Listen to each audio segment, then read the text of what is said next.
Hello, thank you for joining us on Coastal Currents Presents. I'm Ruth, I'm one of the lecturers at East Sussex College, Hastings. We've been working with Coastal Currents for about 2 years now, and they've been able to give our students some really great opportunities to showcase themselves and their work. Obviously, this year is a little bit different because everything this year is a little bit different. Something that Coastal Currents has always been able to help our students with is showcasing their work in a professional context. They've always been really great at supporting emerging artists and local artist communities. So I think that we're really lucky to be able to work with them, so thank you. When we launched our Isocreation show, Coastal Currents Festival approached us to find out how they could help showcase the students and their work.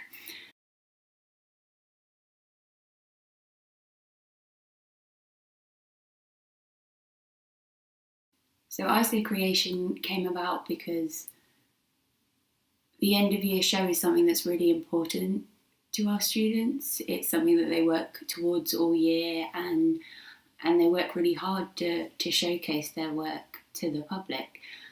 So obviously this year they weren't able to have that opportunity. So what we did is we put together an online exhibition for them. It showcases their work in a really great way, and it still gives them that ability to see each other's work and to share what they've done with the public. So the website works, you've got a course page for each course, and then each student has their own page within that to showcase their work. There is so much to see. You could spend days.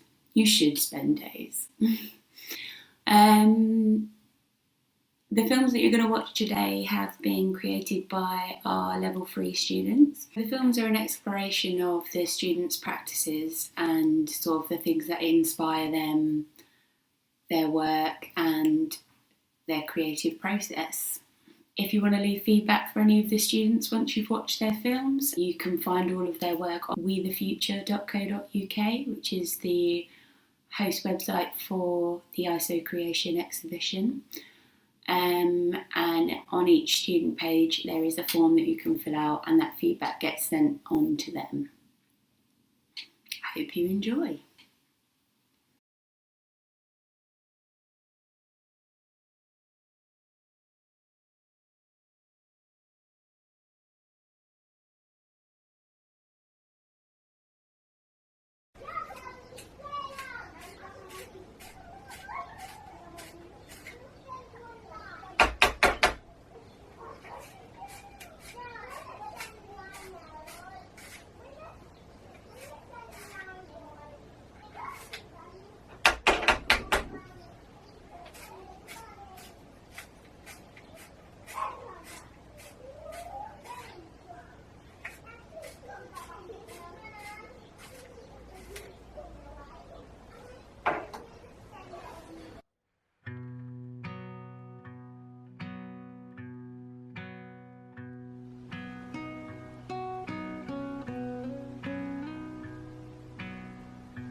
What really interests me are the things which lead me to ask questions. And this can be triggered by something as mundane as getting a seed stuck in my teeth after eating a muesli bar, and then having to wrestle it out of my tongue. Or heading off for a walk and hearing the grunt of a badger in the distance. As long as they're new and unexplored, then they open up these new trains of thought with all these kind of bizarre tangents growing off them for me to head down and explore. And often I'll travel down there far enough that the tangent brings me somewhere quite far removed from the original thing I was interested in. And for me, that's quite an intriguing journey to map, as there's bits of work made at different points in the journey, but they all have tenuous links to one another. And I suppose this process feeds right into the tendency for me to attach narratives to things and to see how far I can take them.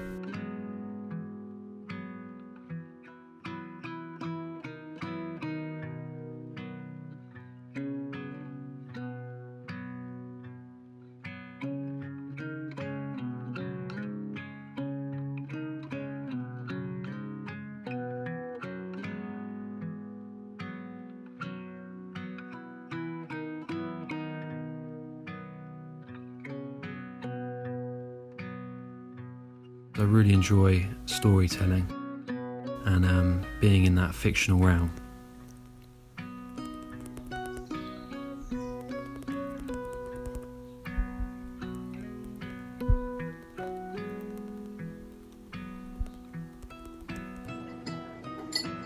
Saying that, I'm pretty easily pleased. And that can just mean drawing a couple of extra legs onto a weasel or a shrew. And that's it. I'm pretty amused and satisfied by that short outcome, and it can stay like that if it wants.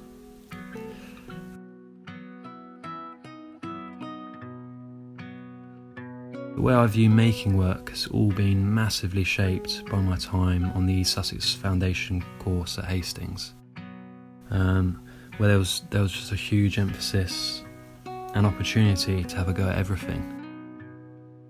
And this kind of positions you right outside your comfort zone and in that new unexplored territory. And that's where I found, personally, my most interesting discoveries were made.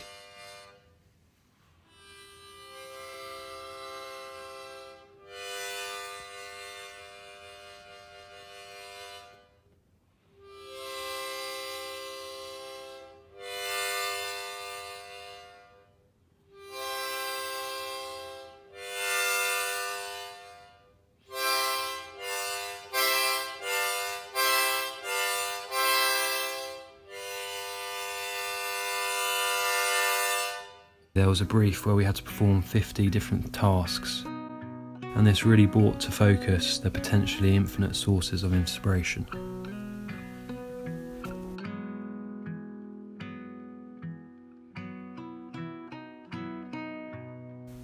A persistent theme I've noticed floating to the surface in my work are creatures, and to be honest, I don't really have a clear understanding or explanation for why this is, but all I do know is I'll forever find them fascinating, and I'll always be drawn to their peculiar behaviours.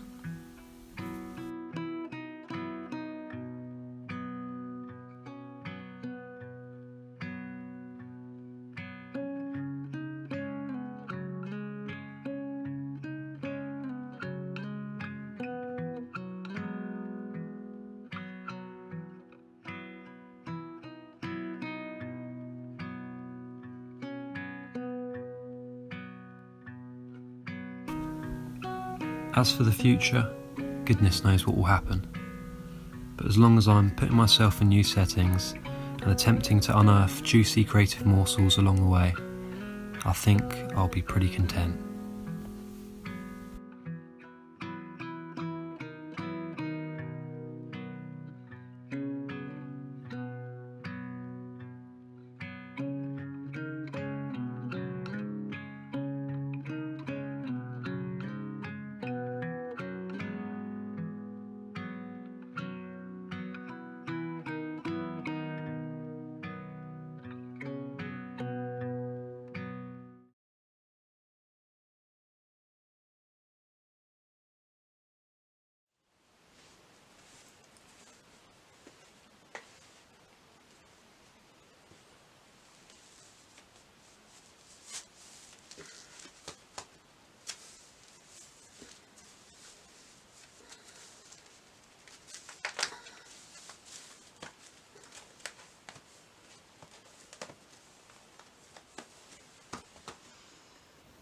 My work generally explores the female body and appearances with like a feminist perspective. I've looked at things like double standards with like being topless or like shaving, and beauty standards and how we're like forced, well not forced, but pressured to wear makeup and stuff like that.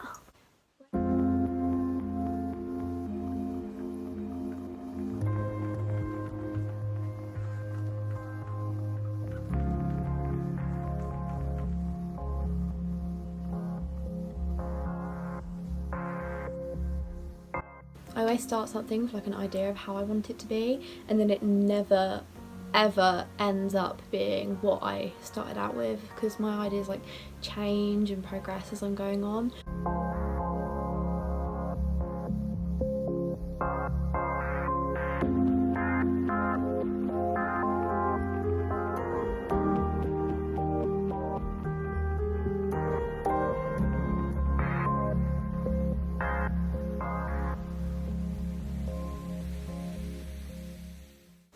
The work I make isn't to look pretty and to please people, it's to make a statement. It's not to be hung up to look nice in someone's home.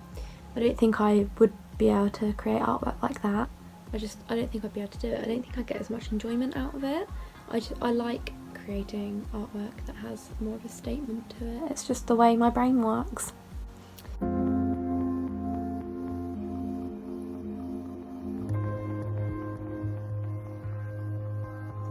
When I'm working, I come up with a concept before I consider my materials, which often leads to multiple attempts at something and like different mediums. For example, during foundation I wanted to explore how men can walk around topless but women can't because of what society says about boobs. So my first attempt was the breast scarves, which are available to buy, and all the proceeds go to cancer research. I ended up with the breast coat at the end of it, which I consider to be a lot more successful than the scarves.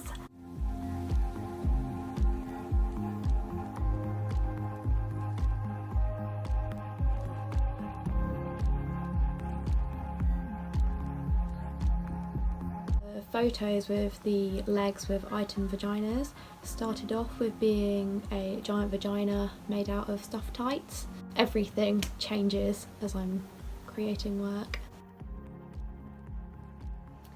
My creative process has definitely taken a large pause over lockdown. I have created some work, but not as much as I would have liked to.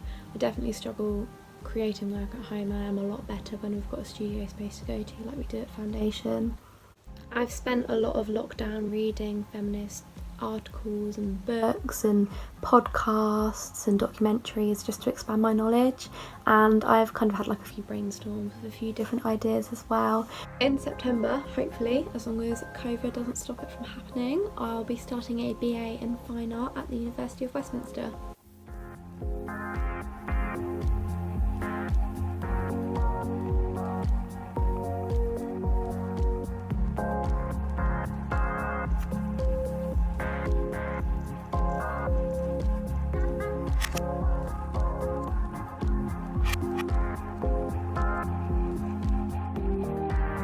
You can find me on Instagram at lucyelizadavies.artist, and I post all of my artwork on there, and I have a highlight story of all of the stuff I've created through foundation.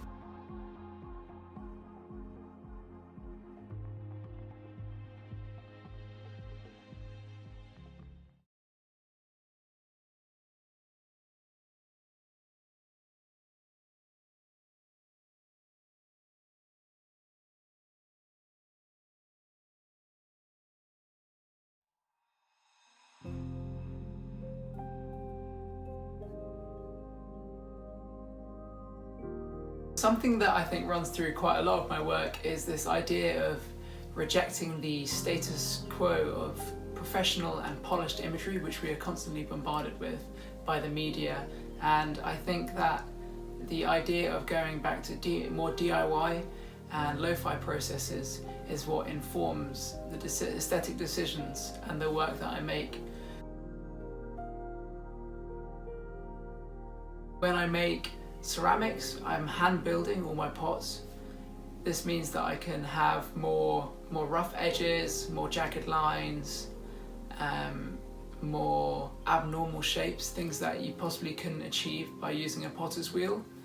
And also when I make prints, I'm sort of informed by the older DIY processes, like old punk fanzines were made on. They've been made using a photocopier. Cutouts probably all done on someone's kitchen table. and the way that they look, their graininess, their contrast, just quite rough around the edges, is something that I really like, and I think this somewhat been lost in the constant stream of information and content that we are subject to. And I think those things, the more handmade, the more DIY things, are more authentic, because when we see all these polished content, it's not very authentic, because anyone can do it, and they're all sort of run through pre-made templates and things that people have already made, so it's easy to do. Whereas if someone has spent time doing something themselves, I believe that is something more authentic, and I think that's something that I try to push through in my work and the things that I make.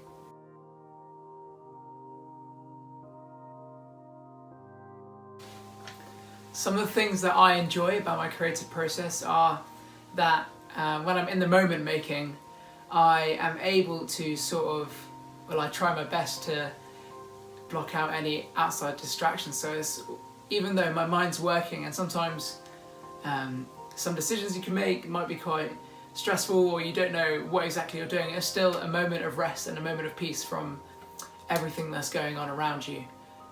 It's like going on a nice long walk.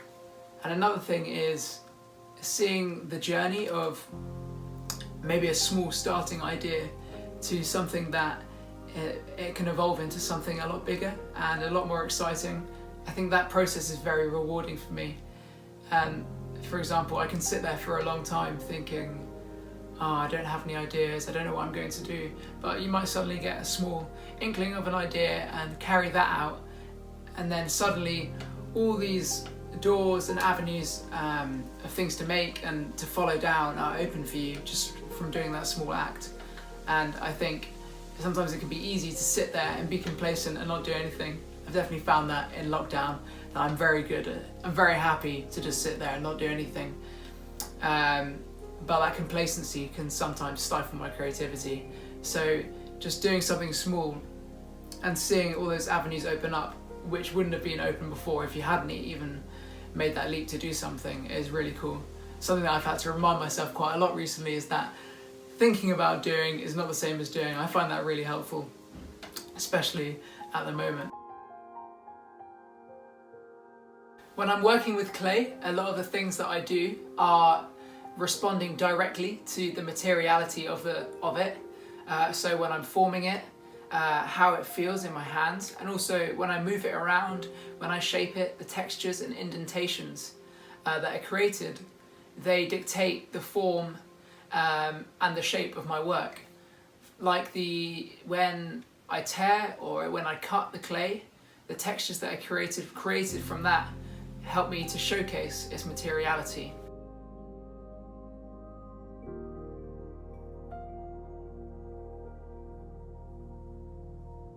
I built my own kiln in my garden out of old bricks that we had lying around, and I used that to wood fire all my ceramics, which was really great. It took like 6 or 7 hours. I was sat out there stoking and feeding the fire, but that process I think really highlighted the earthiness and the organic beginnings of the clay, because the smoke from the wood it gave really nice different variation in shades of colour on the vessels and flashes of black.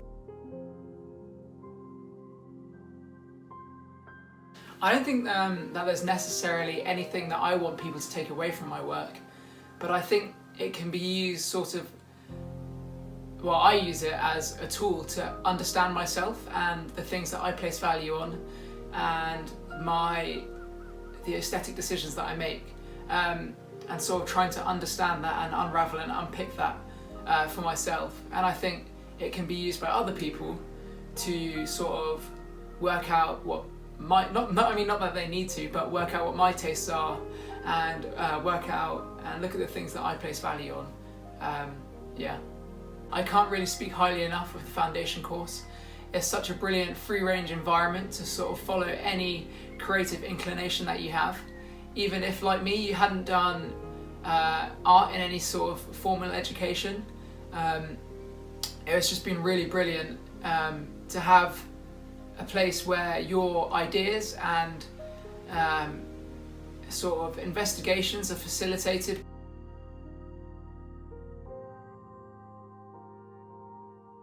Yeah, so next for me, I am going to Goldsmiths to study on the Fine Art BA, and I'm just really excited to be in another awesome environment, surrounded by people wanting to do similar things.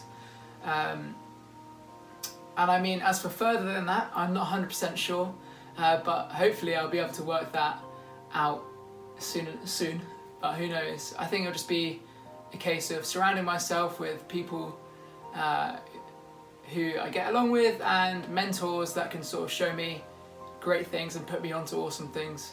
Yeah, and really just see how far I can take this.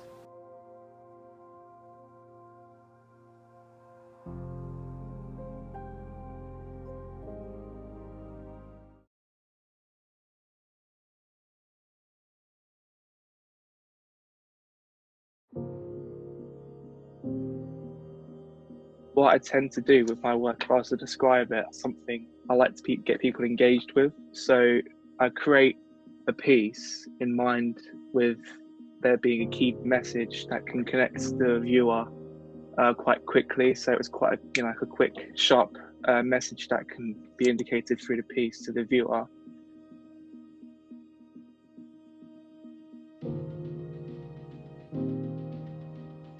I like to think that most of my work is quite socially woke, I'd say.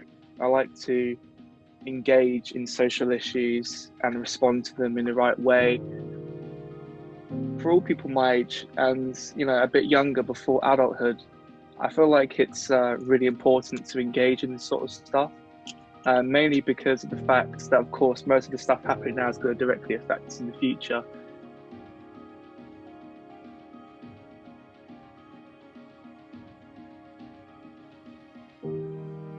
I feel like with design, you can make something that's so simple that's with such a meaningful message. And I think a lot of that I can see from typography. I think with design becoming so simple nowadays, it's a really good way of branching out and looking into different methods to try and raise the importance of causes and stuff like that that's going on at the moment.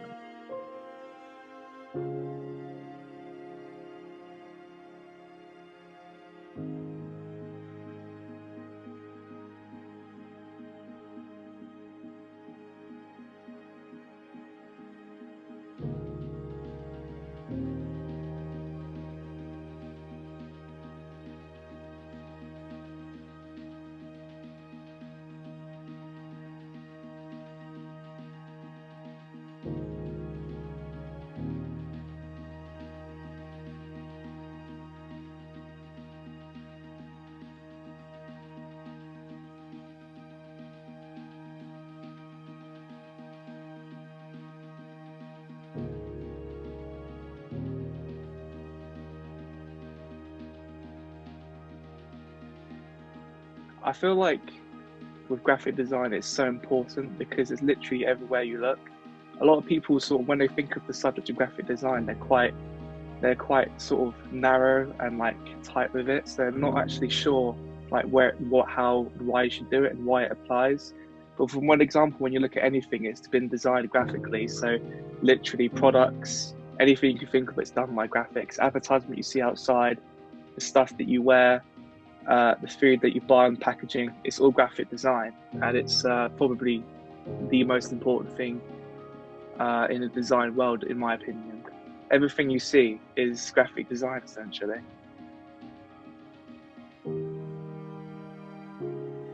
So the unfinished book, I always wanted to try and sort of create like a visual book or something like that ever since like I was in school, and I never really got the opportunity to do so because it never really fit into what I was doing. But until I got into foundation, it gave me that sort of freedom to do whatever I really wanted at the time. So I created this sort of type zine visual book thing about the current affairs and what's going on at the moment. So just before the pandemic started, I was looking into climate change, the spike in racism towards the Chinese and Asian community because of coronavirus coming over. And there was also stuff like the government at the time as well. But I designed the book to just create a bunch of graphical visuals, experimenting with the mistakes I made in the past. So a lot of the pieces you'll see contain quite a lot of like scrappiness and like analog approach, which I never really sort of thought about with design before.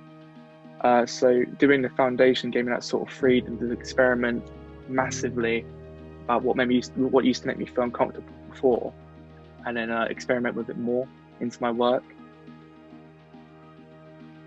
The Chris Whitty one. So with that one, I saw a lot of like sort of negative attention towards the most important people, a part of government that were trying to help us through the pandemic, mocking the appearance of someone who's in power trying to sort of help us out. And I saw it as an opportunity to sort of branch out and think, this is completely wrong. Why should millions of people be out there slating someone just for how they look, even though they're, potentially doing all the critical work to help us through the future? Social media, of course, it's an amazing influence in change. It has an amazing influence in change. So a lot of the issues that are raised that typically are from word of mouth always get out there to the public. So I feel like this sort of change and evolution of social media has made a massive impact on how everyone else reacts, so they get everything out there a bit quicker. But take for example what's happening right now with the Black Lives Matter, everyone together against racism, and there's been mass change, of course, literally in days when it first started. And I feel like it is a great platform to educate people who aren't necessarily educated before about subjects that are so important. And it's a really good way to sort of change how the real life is perceived.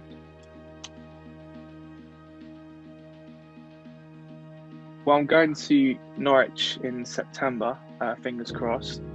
I've got an unconditional place there for graphic design, and then in the future, 20 years down the line or something like that, I would like to have said that I've had industry experience working alongside a company, and then maybe branch out and become independent and then work for myself.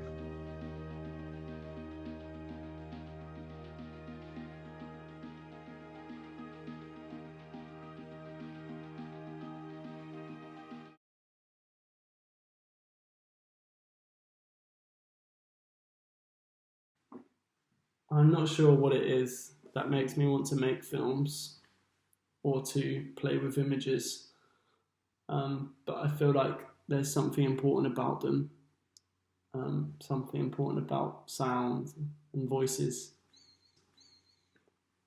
My film Nansmore Now is a 12-image observational film set in Cornwall. A draw that unfish scans a bubble,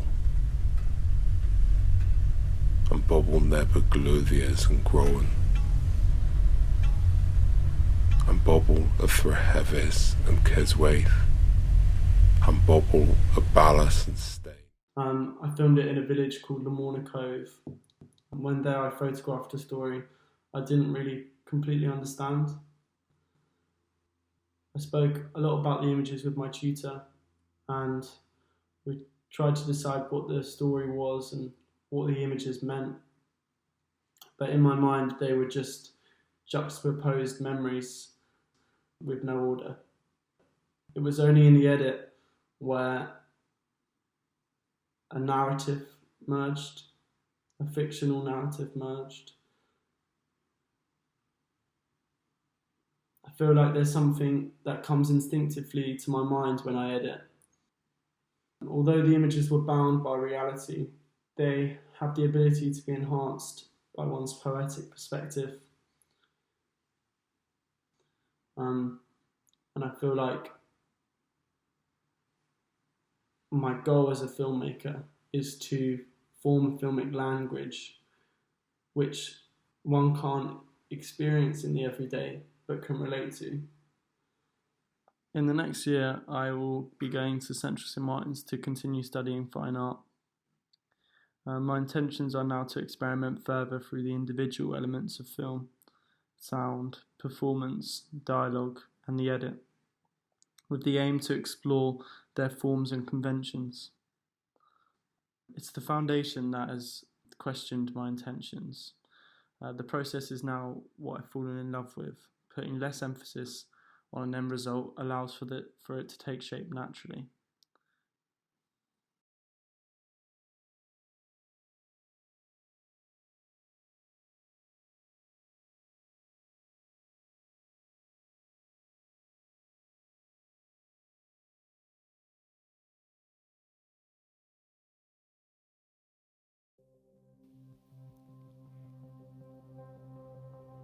The main focus in my work for this project began with childhood memories.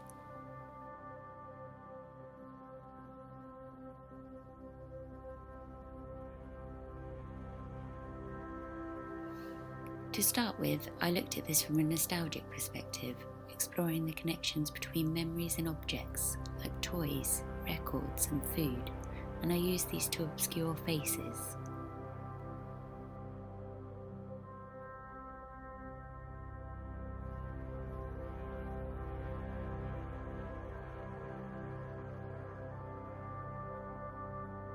Working through that idea led me to become interested in ideas about the malleability of memories and how they can become distorted over time. I decided to refocus and examine the distortion of memories in relation to dementia.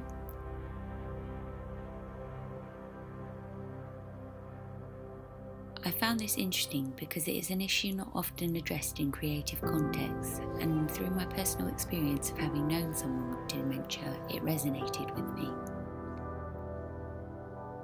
I'm interested in how the mind works in different ways and how everyone's mind processes differently.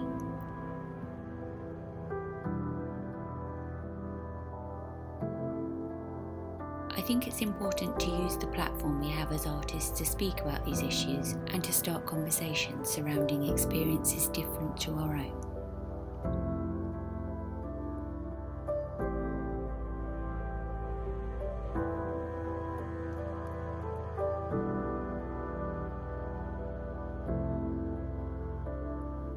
I found the parallels between the idea of absence particularly poignant, as through lockdown many of us were missing those that we loved. I wanted to communicate that sense of not being able to access. Many people were unable to access people, and those with dementia are unable to access their memories.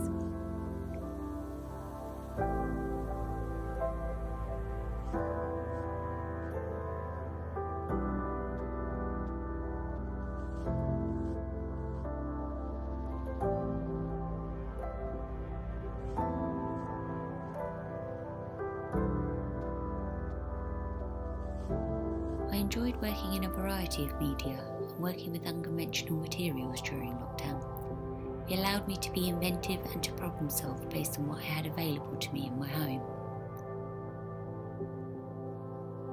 For one piece, I used cling film to create a sculpture of a person.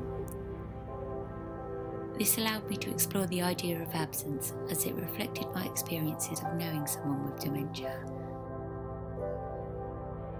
I was able to see someone there, but they weren't there at the same time.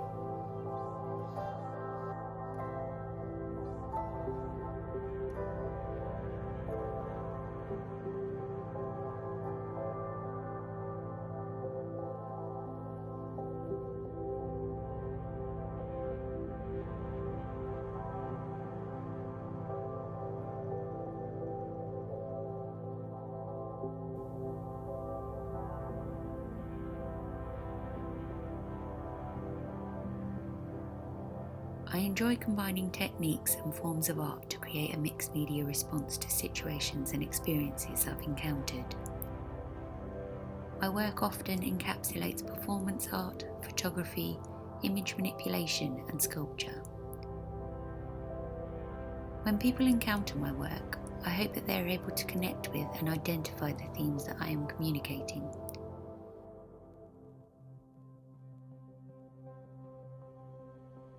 However big, small or relevant a theme or topic is to that person, I like to make them consider something from another perspective.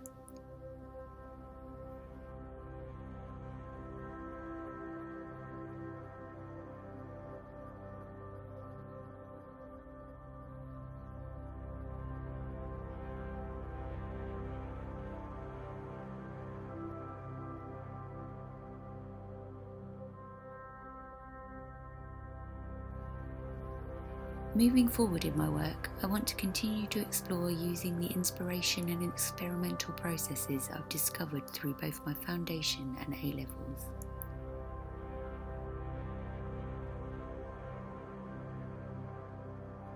In September, I'll be starting a Fine Art and Mixed Media BA at the University of Westminster.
I tend to look at topics that really kind of confuse me and I don't necessarily understand, because I think art for me is a way of trying to figure things out and understanding and analysing and evaluating them so that I can comprehend them.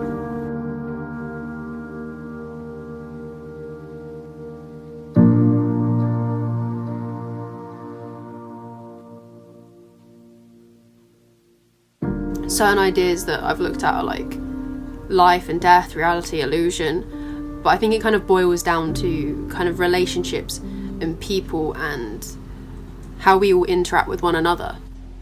Hi. Hi. You're right. Yeah, you? Yeah, not too bad. What you up to? Not much.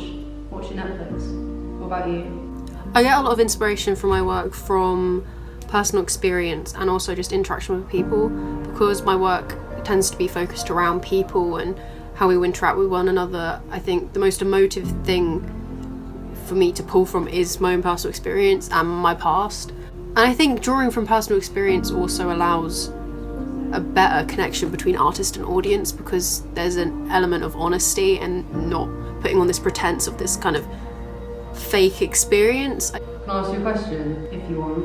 I think we've got a good connection, you know? Yeah. Yeah. You wanna go on a date? Yeah, sounds good. Cool. Nice. Cool. Nice. Yeah. Spoons, Friday? At 6? Yeah. Cool, sounds good. Yeah. See you then. Nice. Cool. Yeah.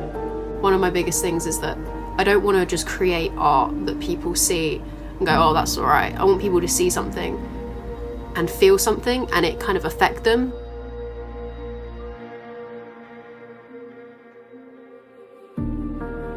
I saw an amazing exhibition by Bill Viola that was a exhibition that was crossed with Michelangelo, and I remember going in and seeing the films that he had on show, and I remember being just completely astonished and really emotionally affected by it, and I immediately was like, this is like what I want to do. I want people to walk into a room and just be kind of blown away and it kind of affect them and them to walk away from it and still think about it later and have a profound effect on their lives.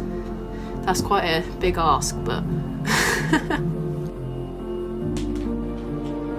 my ideas for films and photography and producing work in general, it normally stems from like one absurd image in my brain. So like my film Grasp that I did, the original idea for that came from when I was asleep and I woke up and I needed to go and get a glass of water, and I stood up and I realised I had my sweatpants on backwards, so I went to try and put my phone in my pocket, but the pockets were going the wrong way, and then that started a kind of avalanche of ideas, and I started thinking, oh, that could be a cool film idea. What could that link to? Oh, the clothes are on backwards, so what about if certain things aren't right? We're in this like cinematic world where something's clearly off but you can't quite pick up on it, and then I linked that to an idea of when a relationship is failing and you don't really want to acknowledge it, but once you've seen that some things are off, you can't ignore it. So for the film for that, one of the character of the girl, she's quite oblivious to the whole thing, and they're watching static on the TV and they start wearing funny hats and they get a basketball out of the hat and all of those images, and at the end she realizes that things just aren't quite right, and either she can hold on to it or she can let it go and she can move on to an actual reality instead of this illusion that she's creating in her head. Because my main form of practice is now film and photography, I have found that I like working on camcorders with tapes and also using film photography, and I suppose that kind of links to how a lot of my work is focused around intimacy and people, and those topics in general are quite fragile, like people are fragile, connections with people are quite fragile, and so working in a media that is basically focused around how not flimsy it can be, but how easily breakable it can be. You know, you can easily tape over something, or you can easily expose a bit of film for too long and the thing goes blank. I think in general I'm quite a confused person. I overthink a lot and I have quite a lot of anxiety about who I am, how the world works, and I think for me art has always been a really great way of working through that. So with my most recent project about relationships and intimacy and just people in general, it's been a really great way to kind of analyse who I am as a person and how I perceive things. And it's a great way to not only reflect on your own work, but reflect on who you are as a person and be able to improve yourself. Working in isolation has definitely been an interesting experience. Normally I'm used to working in a studio where there's lots and lots of people and you can get feedback quite easily and be like, oh, what do you think of this? And people can respond and give you lots of different ideas. And so working in isolation has definitely pushed me as an artist, and it's made me think more like an artist, because in the real world, you know, you're doing things kind of off of your own back and you've got to kind of be very self-motivated. So it has definitely helped me be more confident in my ideas and pushing forward, because I was having to do it without necessarily the help of other people.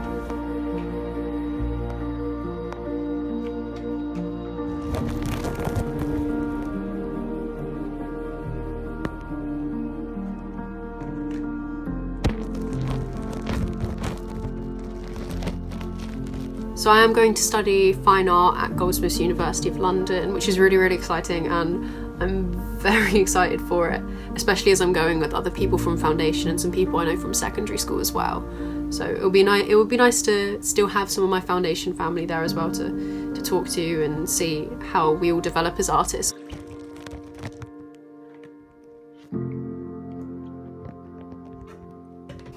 At Goldsmiths, I really want to keep developing and pushing myself as an artist who works in film and photography. Maybe get back into paint. I'm feeling the urge to paint again recently, so maybe, I don't know, we'll see what the future holds on that. Career-wise, I really would like to work with film and digital media. I need to perfect myself a little bit. I need a bit of polishing, but I think that's really the kind of career path I want to go down. Yeah, I'm very excited to see what the future holds for me.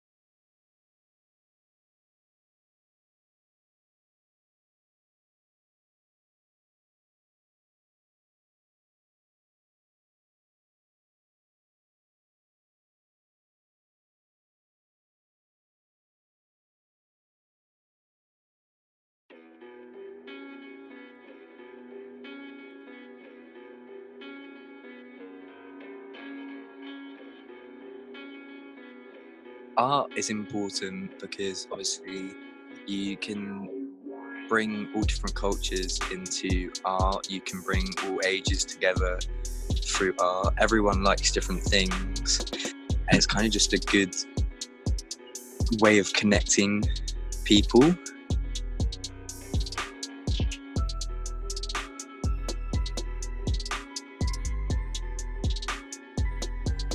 I make art just from really what goes on in my brain. Whatever I feel, whatever I think, I just use to create. I just like all the different ideas that are going on in my head and bringing them together.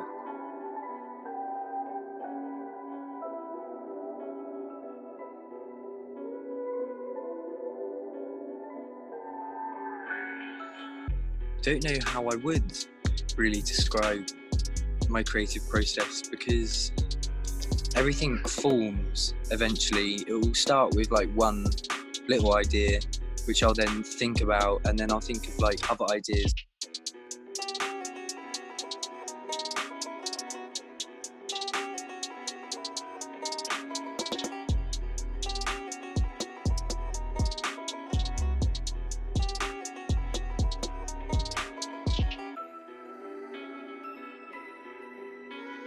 Instead of being sat in a room thinking of an idea, I like to be about thinking of an idea, either if it's like taking notes down on my phone, random bits of paper, just all of like my ideas will start off as something little, and then they will just evolve and then become a piece.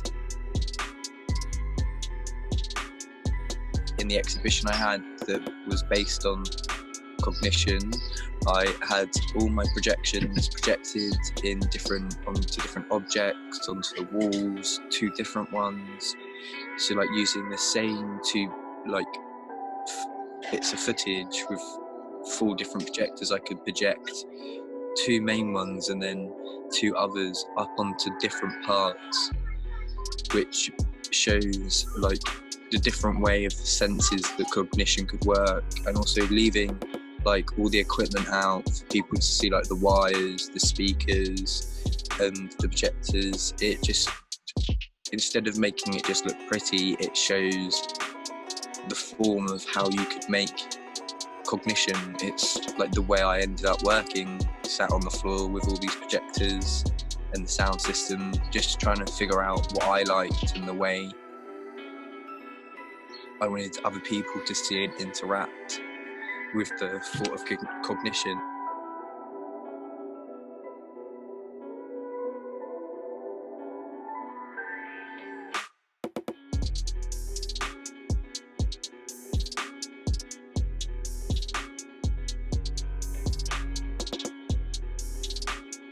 Obviously, it's good having pretty art, but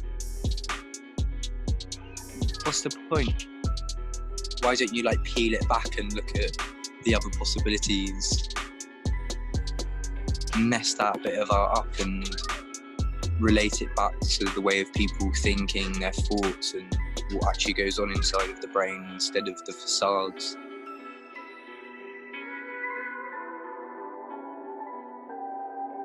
I think something should be beautiful in its own way, but more interesting.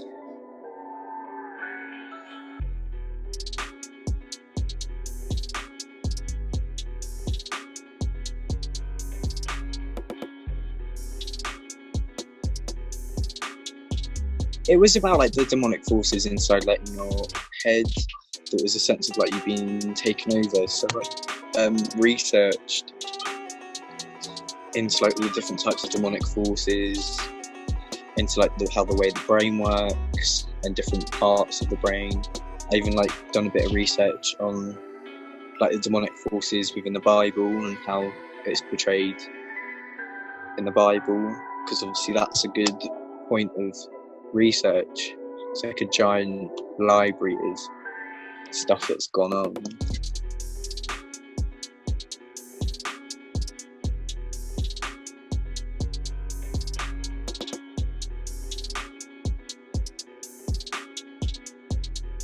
I wouldn't say anything's ever really finished. Like even my projects, I could literally work and work and work on my projects continuously now and still adapt and change them.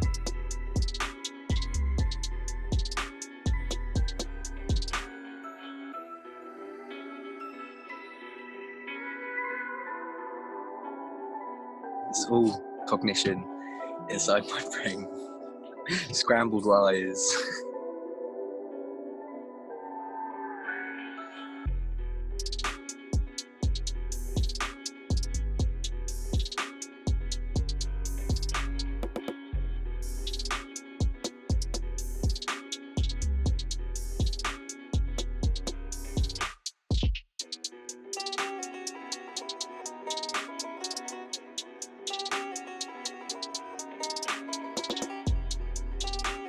the eyes, we all see the same thing, but we all see it differently. There's different things going on. So by using the eyes and giving this like a bit of an intense feeling of what's going on, it really adds the dramatic feeling into the overload and the process of the brain on what's going on through these times. Art Foundation is next for me when we go back in September, and then after that I would like to progress to going to university, but I haven't quite figured out what I want to do at university yet, because obviously I like to cover 3 different types of mediums, so it's a bit hard to obviously try and get them combined in one area. So I think the next year for me is actually figuring out what I want to do properly and deeply, and where I'd like it to take me. Get out there and show everyone all of my different crazy ideas. Seize every moment.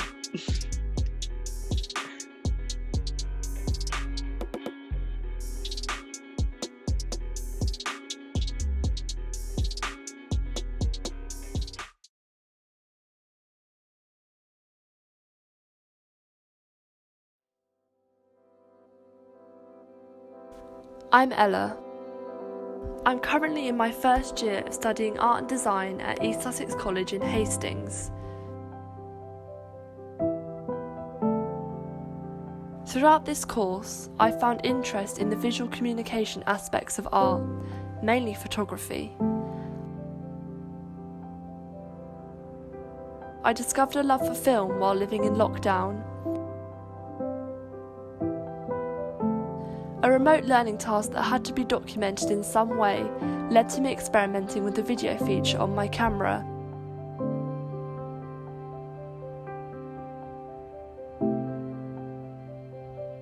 This project had to evolve with the world.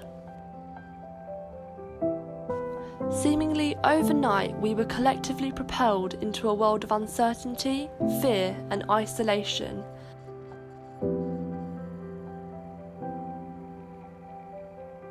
Lockdown is something I, and many others, never would have expected to experience.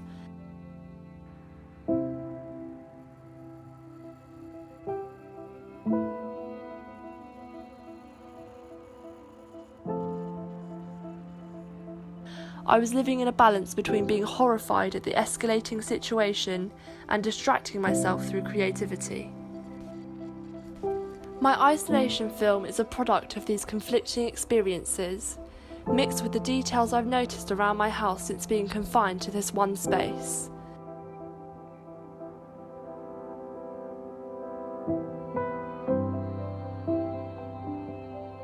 I try and surround myself in a soft palette because I seek comfort in these hues.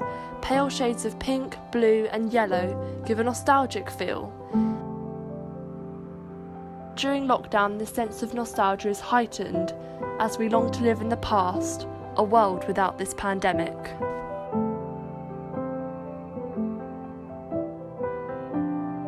In general, working creatively, I enjoy the process of photography, collage, and drawing traditionally and digitally.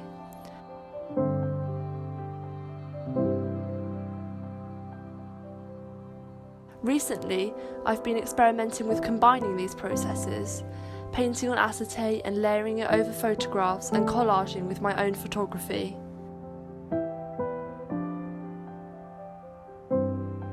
I use the creative process as a form of escapism, which is why it has been so important as a way for me to distract myself from the impending sense of doom.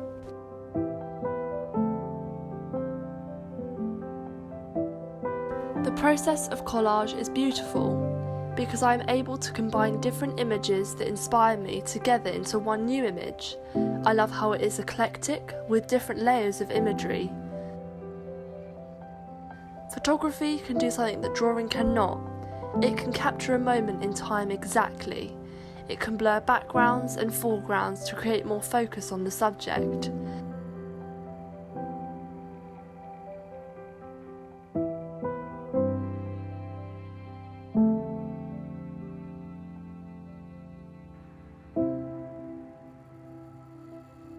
During lockdown, I've turned to household objects to make my photos more interesting, which is hard when you spend each day in the same space. Using cling film, tights and wine glasses layered over my camera lens, I've distorted and filtered my photos in new ways I've never tried before.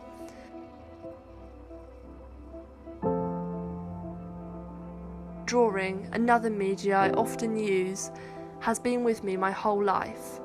I've always enjoyed using pencil, biro, coloured pencil and paint to express myself and escape from any stress or worry I was experiencing. These media can be built up, layer upon layer, and I enjoy experimenting with combining different colours together or manipulating and changing the colours from my reference pictures. I draw a lot of my inspiration from magazines, especially more editorial ones such as Vogue, Glamour and Love. The photo shoots always have a distinctive aesthetic and feel to them. I'm very influenced by the different compositions of the photos and the colours used. My artwork mainly focuses on portraiture. I find faces so interesting because they are so diverse. Each one is slightly different in some way.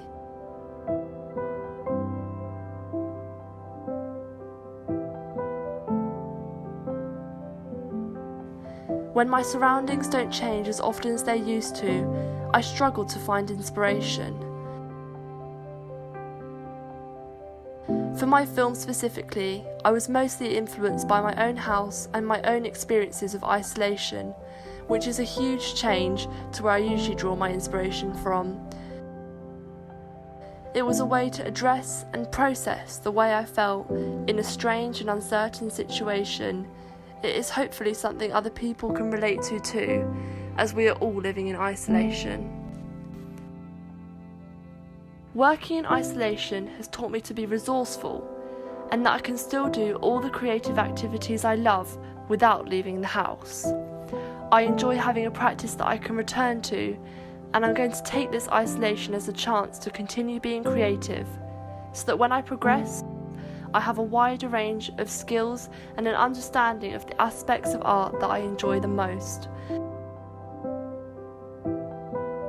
My work through photography and film is helping me develop my skills in the visual communication aspects of art, and I'm hoping to focus more on this as I continue my time through college.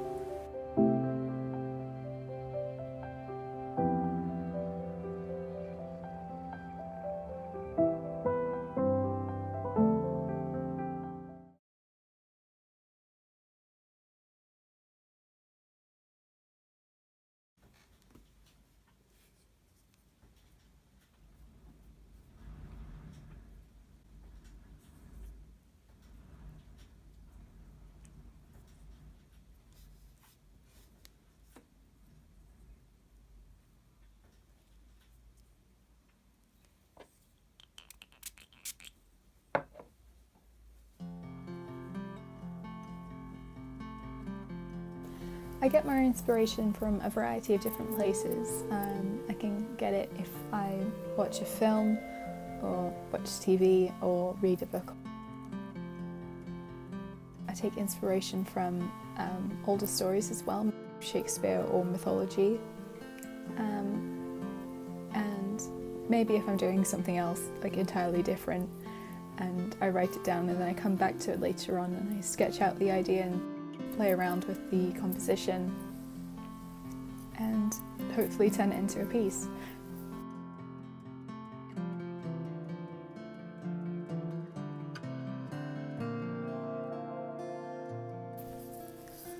My work is very illustrative and narrative based. I really like illustrations, especially older classical illustrations of fairy tales and that kind of thing.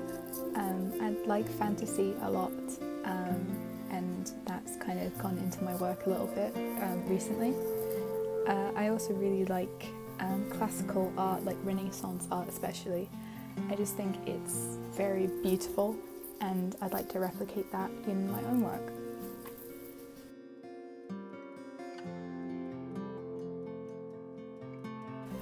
What I enjoyed the most about creating my work is the creative freedom that I can have making it, and also the process of making my ideas a reality and kind of the problem solving that you need to do to make it work as a piece or a painting. So to take an idea that you might have and kind of morph it into a complete picture or a painting. I just find it's a really good kind of mental exercise, I suppose, on how to make an idea a reality.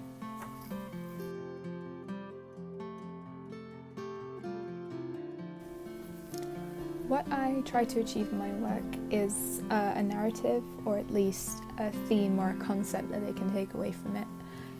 So if it's a narrative, I want it to tell a story in an effective way. Or if it's a concept, I want to explore that concept with my art, or maybe explore the character that it's depicting.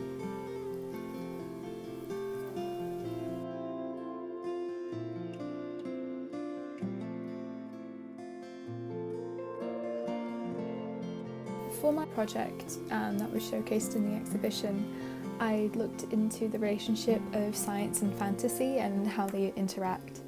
I find it's a really kind of interesting relationship between them because they seem like really opposing ideas.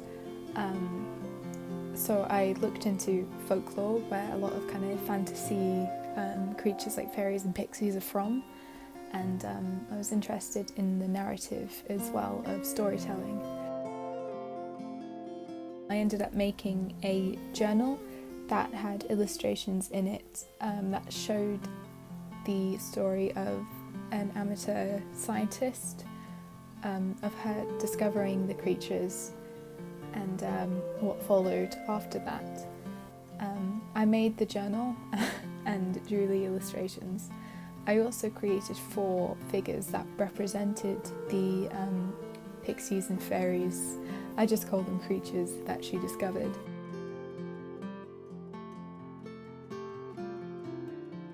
I found it like a different kind of illustration where these figures helped tell the story that I was trying to tell.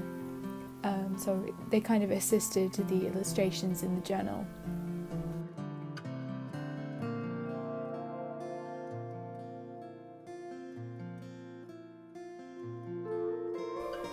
And I've actually kept on making figures and experimenting in that type of 3D work, so it was really good to help me kind of broaden my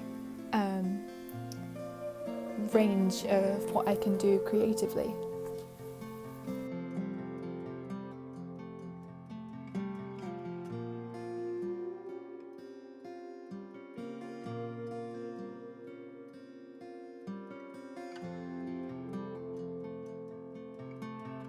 To experiment and to try new things, and it also keeps my art very kind of fresh and exciting to work on, so I'm not I don't feel like I'm stuck just doing one thing, that I can do a whole different variety of things and take a load of different approaches to maybe the same idea.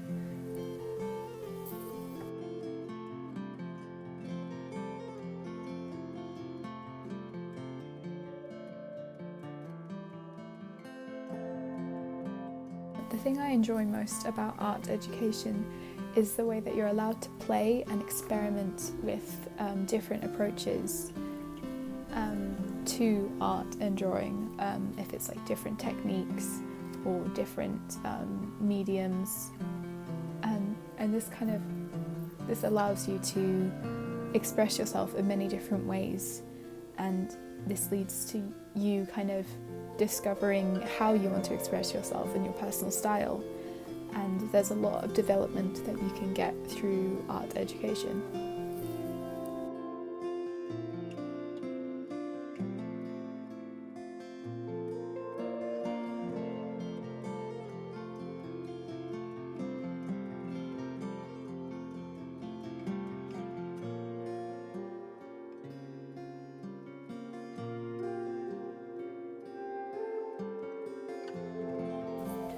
What's next for me in my work I think it's to improve technically, and also just to keep on experimenting and trying to find specific things that I like to do in my work, and how it can be presented or done.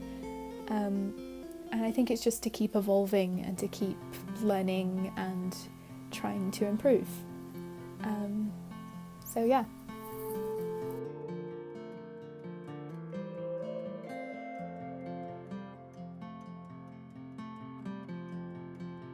I'm not sure where I see myself in the future or what I will be doing, but so long as it's something connected to being creative or making or doing art, I think I will be happy.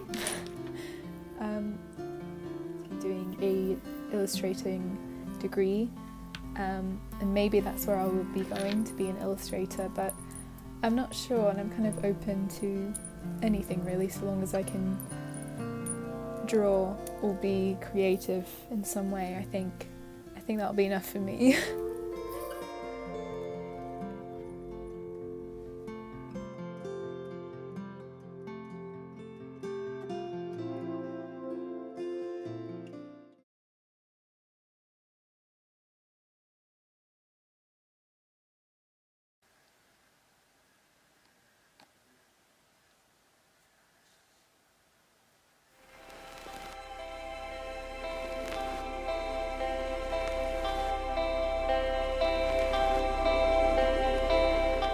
What influences who we are?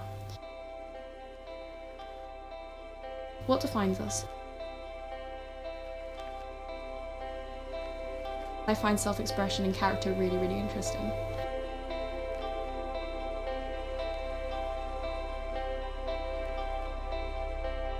I wanted to look in depth about personality and views.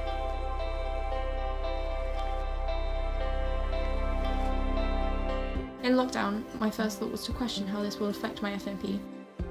But being in my workspace 24/7 has really helped me with ideas. I had a note in my phone that I added ideas to whenever I thought of one. My final outcome was based on conspiracies, and the main message was to be a skeptic about everything you see and read.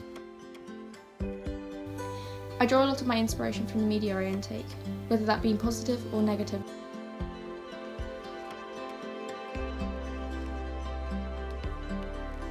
I listen to a lot of music and take a lot of inspiration from the songs I listen to. A lot of my pieces are based on some of my favourite lyrics that have usually influenced me in some way. To get to the end point, I take something that made me read into it and turn it into a visual manifestation.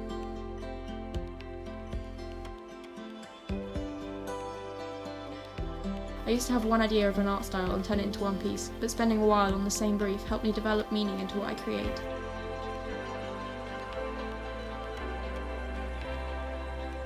A lot of my work includes writing, which makes the narrative more obvious and makes it more direct.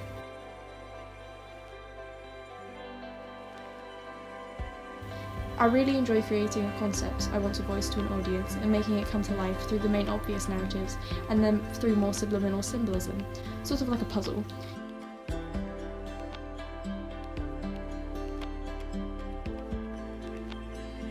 My plan is to have the audience to take something away with them and plant a question or message in their head.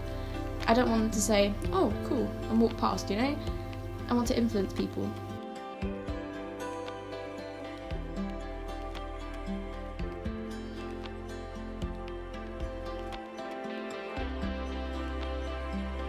Back at college, I really like the atrium and the general atmosphere. I feel really free to express myself, which is really important. After college, I really want to do a foundation year, and my goal is to go to uni, but I don't really know what to do yet. I know that I don't want to refine myself to fine art, but I want to influence people somehow. I also take an English A-level, so something that mixes both writing and art would be amazing for me.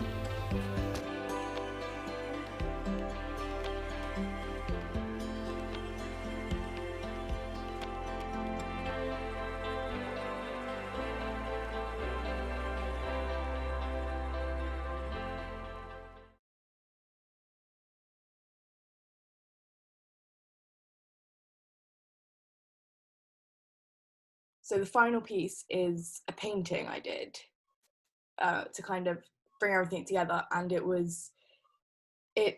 I painted it with my friends in mind. So I set it up in my bedroom, and it was on an easel, put like sheets behind it, newspaper on the floor, and I just kind of, whenever I felt something, like I missed my friends, or I had a moment where I'd had a conversation with them, or whatever, I would just go over there and like chuck some paint at the canvas. And I printed off pictures, both screenshots from like the video calls I was doing and ones from previous to lockdown, so ones from a long time ago, and I wrote words and I covered them up. And yeah, so it was kind of my way of putting my feelings and all the emotions, because like I spend a lot of time with my friends, and they mean a lot to me, which is why I chose to kind of do this for my project. So it was my way of putting all of that onto a canvas, because there was a lot of hurt and upset about just being like, where are they? I don't know where they are. I can't find them. They're not here. And so I just kind of let that out, and that was kind of what ended up being my final piece. Well, this picture was one of the ones I did right at the beginning of my project, when I was still exploring what themes I would do. And this was just one of my Photoshop lessons.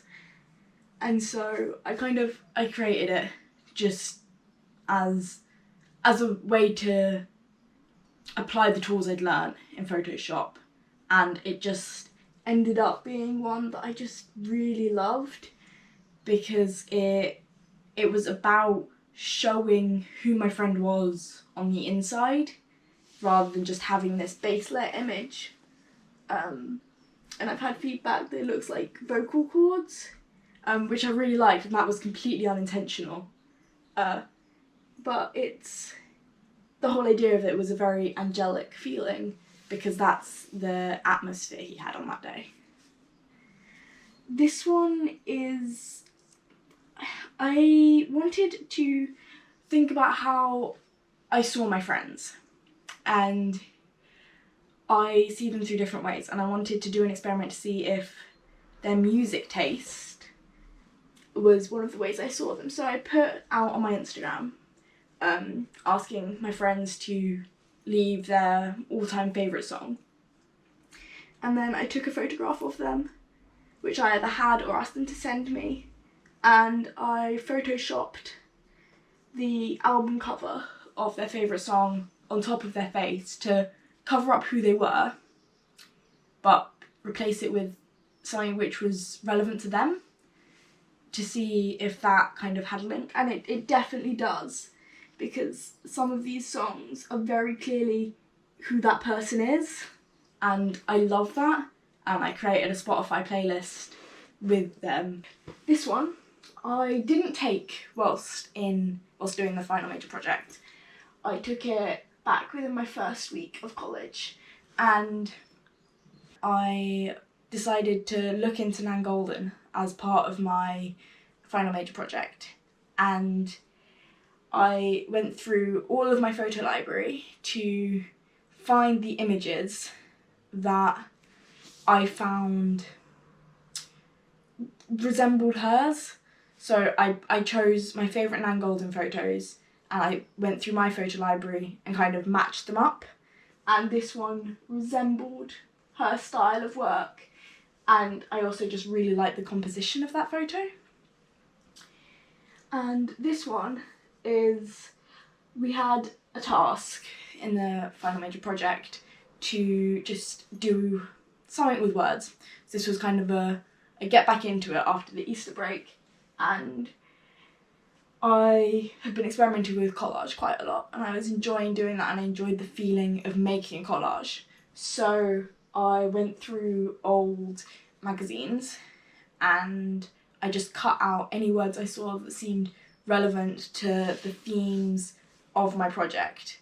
So we've got teen, we've got couldn't fight anymore, we've got invisible, and these are all ones which I feel can link into that feeling of friendship, to that feeling of youth, to my generation. And so I just I had a bit of fun, and I put them on a page, and I used red and yellow and black because, again, these are all colours that I feel link in to youth. I remember the first drawing I ever did, which I actually felt proud of, was for characters, my favourite characters from a TV show. So that kind of, I guess, has become the roots of my work. And then some other drawings that I've done that have carried through my work have been about people. Because for me, people are important, but also about myself. A lot of my work has to do with identity and kind of like who I am. And although the final piece might not seem it to anybody else, it's what it is, like, in the previousness of it.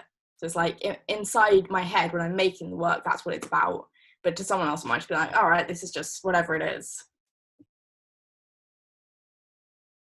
I put stuff in for me, which I don't want other people to get. So it's not that I want other people to get my work. It's almost that I don't want them to get it.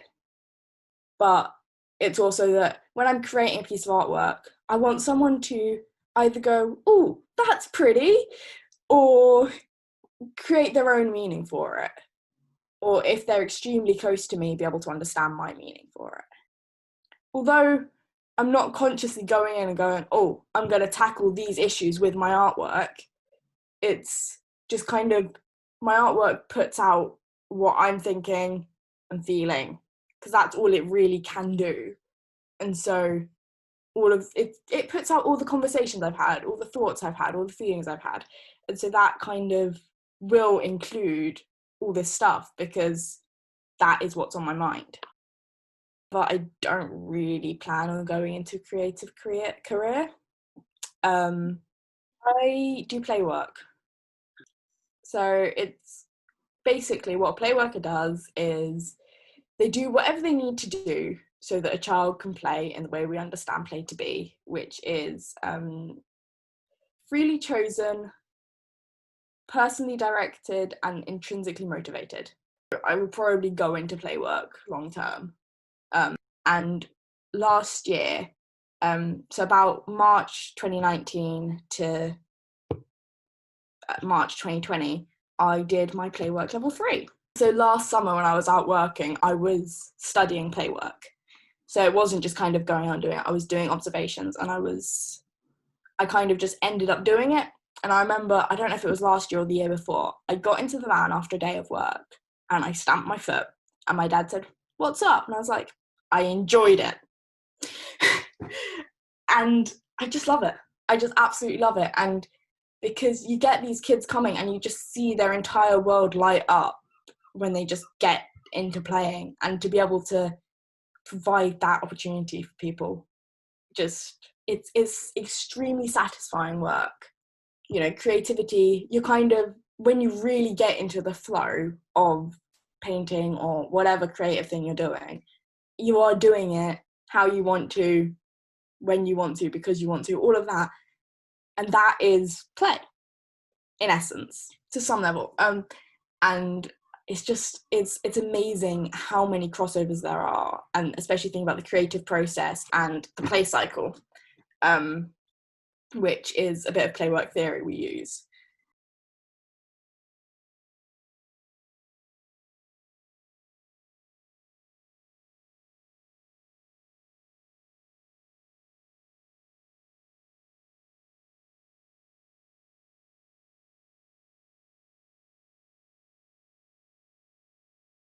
I take my inspiration from a fair variety of artists. Francis Bacon, the illustrator Kay Nielsen, Beksinski, video games, fine artists, film and video. I especially like things with a very clear mood or style. Seeing as I start with the idea first and work outwards from there, I find myself working with a range of different media. I generally find that the medium I'm working with is as much or more of an inspiration than whatever references I may use. My time at Hastings College was particularly useful in this regard, in that it gave me a good breadth of skills.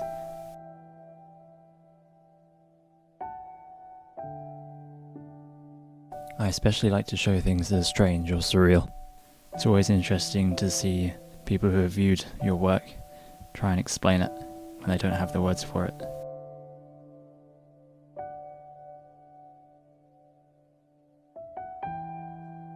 I most like to work on projects where I can approach it from more than one angle. So either different elements of visual presentation, such as for my final major college project, in which I made not only a sculpture, but also then presented photographs and created some graphic design work based around it. As part of my process for that project, I made and animated a 3D model of the sculpture. One of my early animation projects was a video game that I started to make. I made the assets frame by frame, imported them, and then set up the game logic so they interacted with the player. Since my time at college, I've learned to animate much more efficiently. I can now do in an hour what would have taken me 2 weeks before. I can also animate with greater complexity, which has allowed me to create animated videos. In this 2-minute animation I made at college, 2 robots meet and have to escape an exploding building.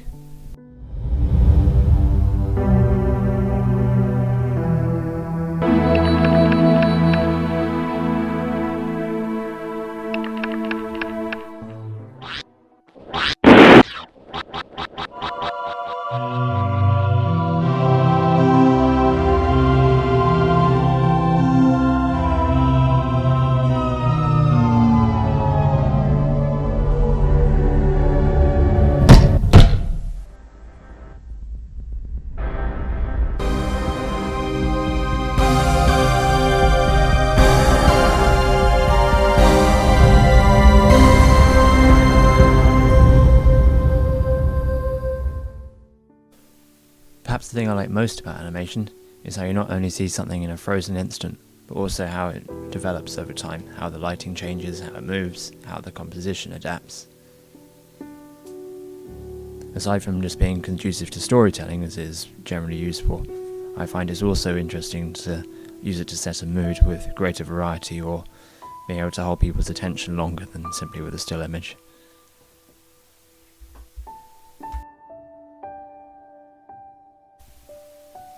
I'm working on a new animation now with a different setting. An industrial wasteland in black and white.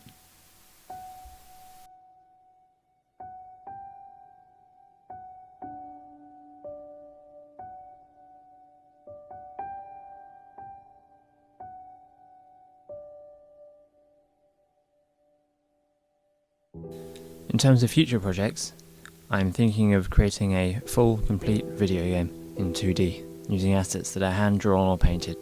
I would also particularly like to try working in stop motion. The jerky style of movement and the macro shots lend themselves well to surreal imagery. In terms of employment, I'd most like to work in a job where my ideas are needed, so perhaps in film or as a video game developer, where my concepts will be as important as the drawing or execution itself.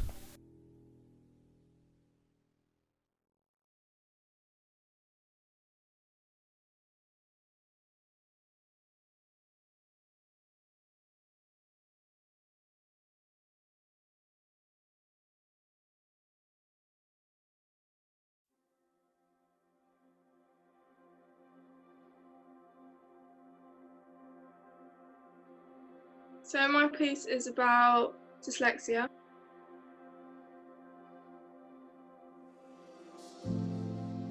So I want people to understand how challenging it can be through the eyes of someone with dyslexia, and just like respect and just let them come out with their dyslexia on their own. But I feel a bit more confident now I've done this piece, because I feel like it shows me, and yeah, it doesn't change who you are. I've got a crawling person coming out of a book to show the side of me that I don't want people knowing about, and it's how difficult it is through dyslexia. Dyslexia people get bullied a lot, especially like schools, mostly teachers, because they didn't understand me.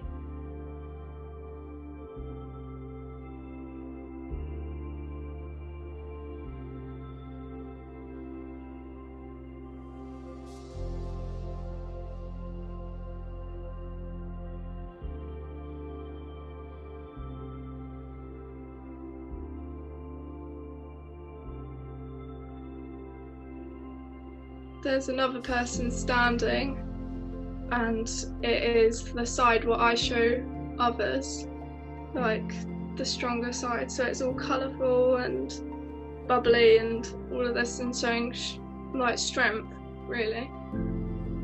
It doesn't change who you are. There's been some doubts and some worries about isolation, but for my piece it's great. It's easy just to lock myself in a room and just like twist newspaper, unfold it. Well, I haven't really thought about it since now because of dyslexia. I haven't really felt confident enough to want to go to uni, but now I am really looking forward to going to uni because I know I can get my support for my dyslexia, and yeah, just feel a lot more confident in myself.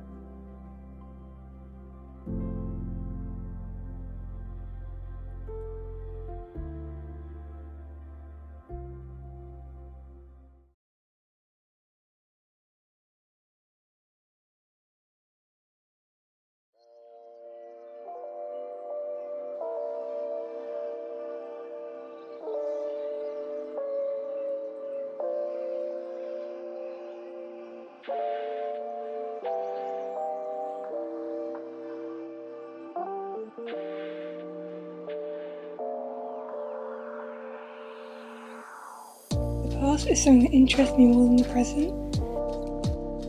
I think the past interests me because there are aspects within it which no longer exist today.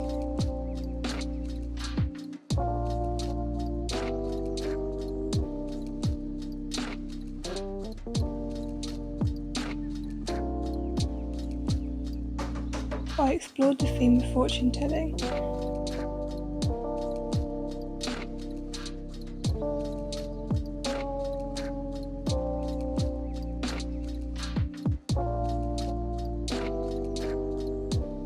After some really thorough research, I decided to focus my attention on tarot as this seemed to be the most well-known method.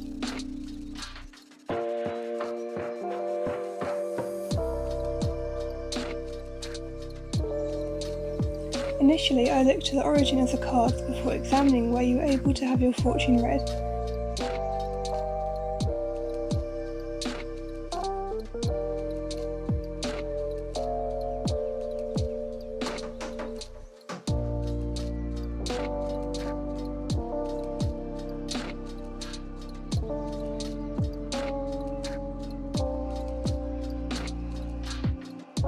I discovered that fortune telling became a popular pastime at fairgrounds and carnivals, and so I decided I wanted to try and recreate this atmosphere.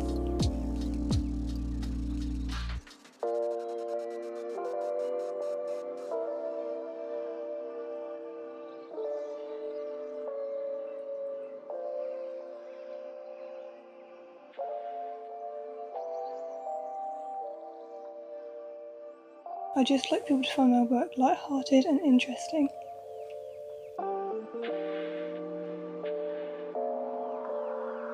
The characters and the rides at the fair are all based on the major arcana cards.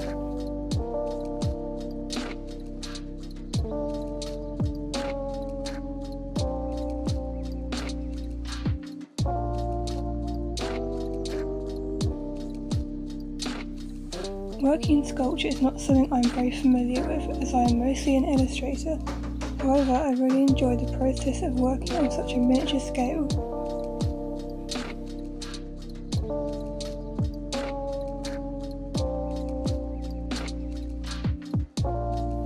The process is definitely equally interesting as completing the project, although coming up with that final idea which pulls it all together is really exciting.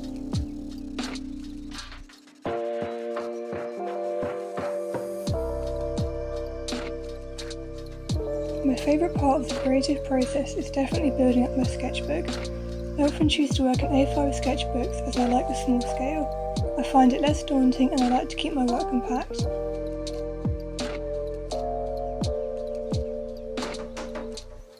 Being able to visibly see my thought process in one place is also very important to me.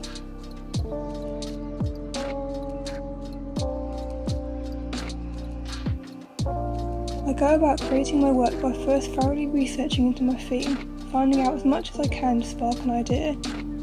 When it comes to reaching that end point, I re-examine my sketchbook and pick up on the most important aspects of my work to make sure it is all included.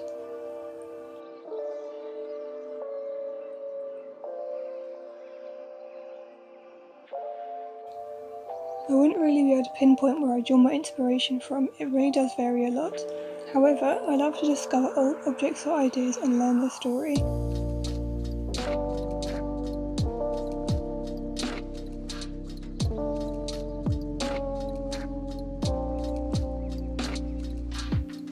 I never find myself working with just one material. I'm always looking for new media and new methods to try as I love the variety.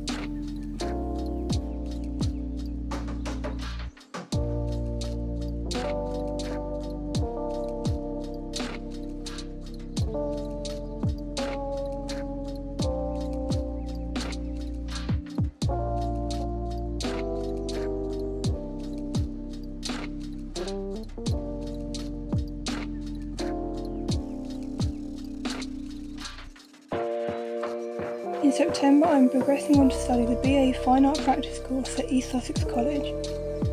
Although I aim to carry on creating art, my dream is to one day teach it, as I believe a good art teacher is what inspires you more than anything.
So I guess I could say I'm a mixed media artist. Like I've worked with, obviously I worked with loads of materials in college and I've tried a lot of different practices. But now I think my work is becoming, I think as I let it just grow naturally and I just sort of go the way I feel like I should.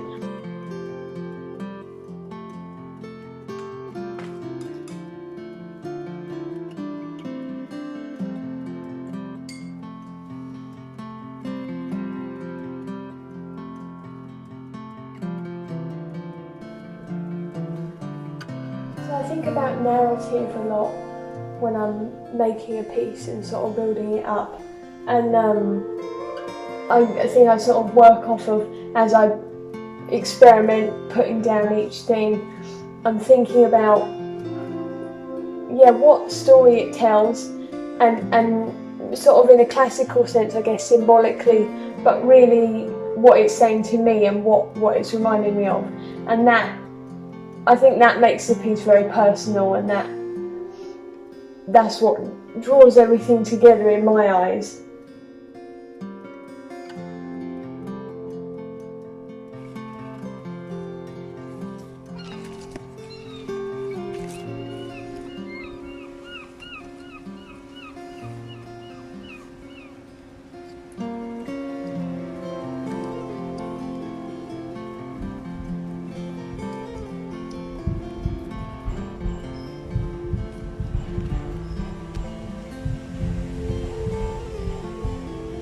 It was in the winter of that year, that first year at college.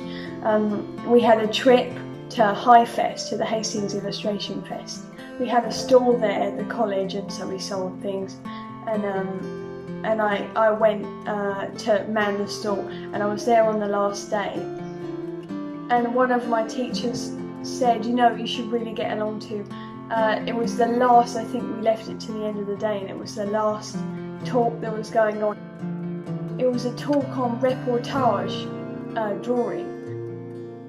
It was hosted in it, and they just had a discussion about, I guess the trips they had done and sort of why they, I think each the sort of reason they did it for all of them.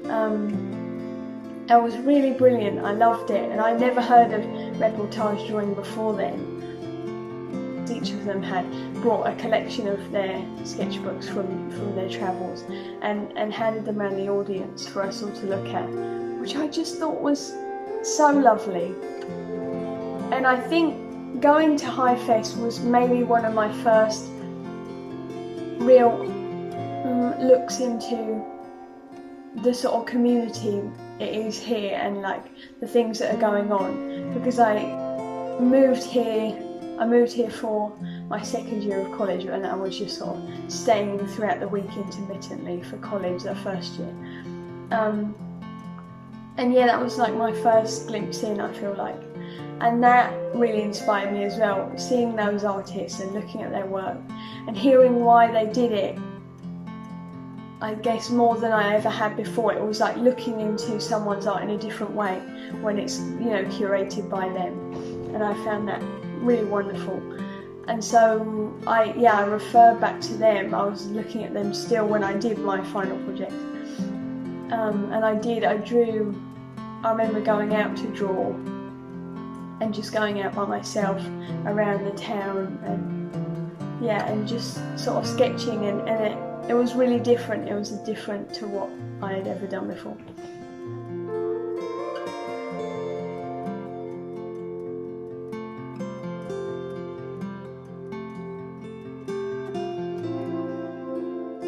This was on East Hill, I think. East Hill. And this was just a cafe in the old town on George Street. A picture of the coast and dogs that I've seen out and about. Just sketches from the beach, a lot of them.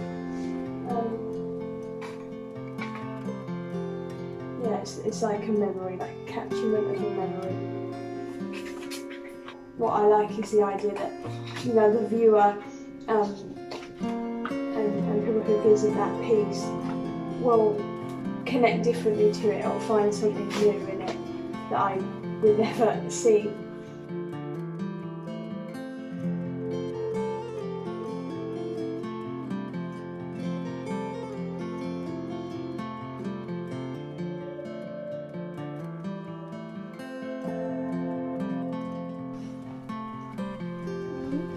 So I got interested in looking at storybooks for my work just before my first final project, and so that is I looked through all of my storybooks from when I was a kid, and that I still like now, obviously, and ones that it sort of have been passed down from my older brother and me, and then my younger sister.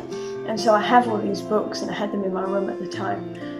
And I looked through those, and that, I think, that is what inspired me. That's where the inspiration started. I started looking into why those storybooks really intrigued me and like were very enchanting.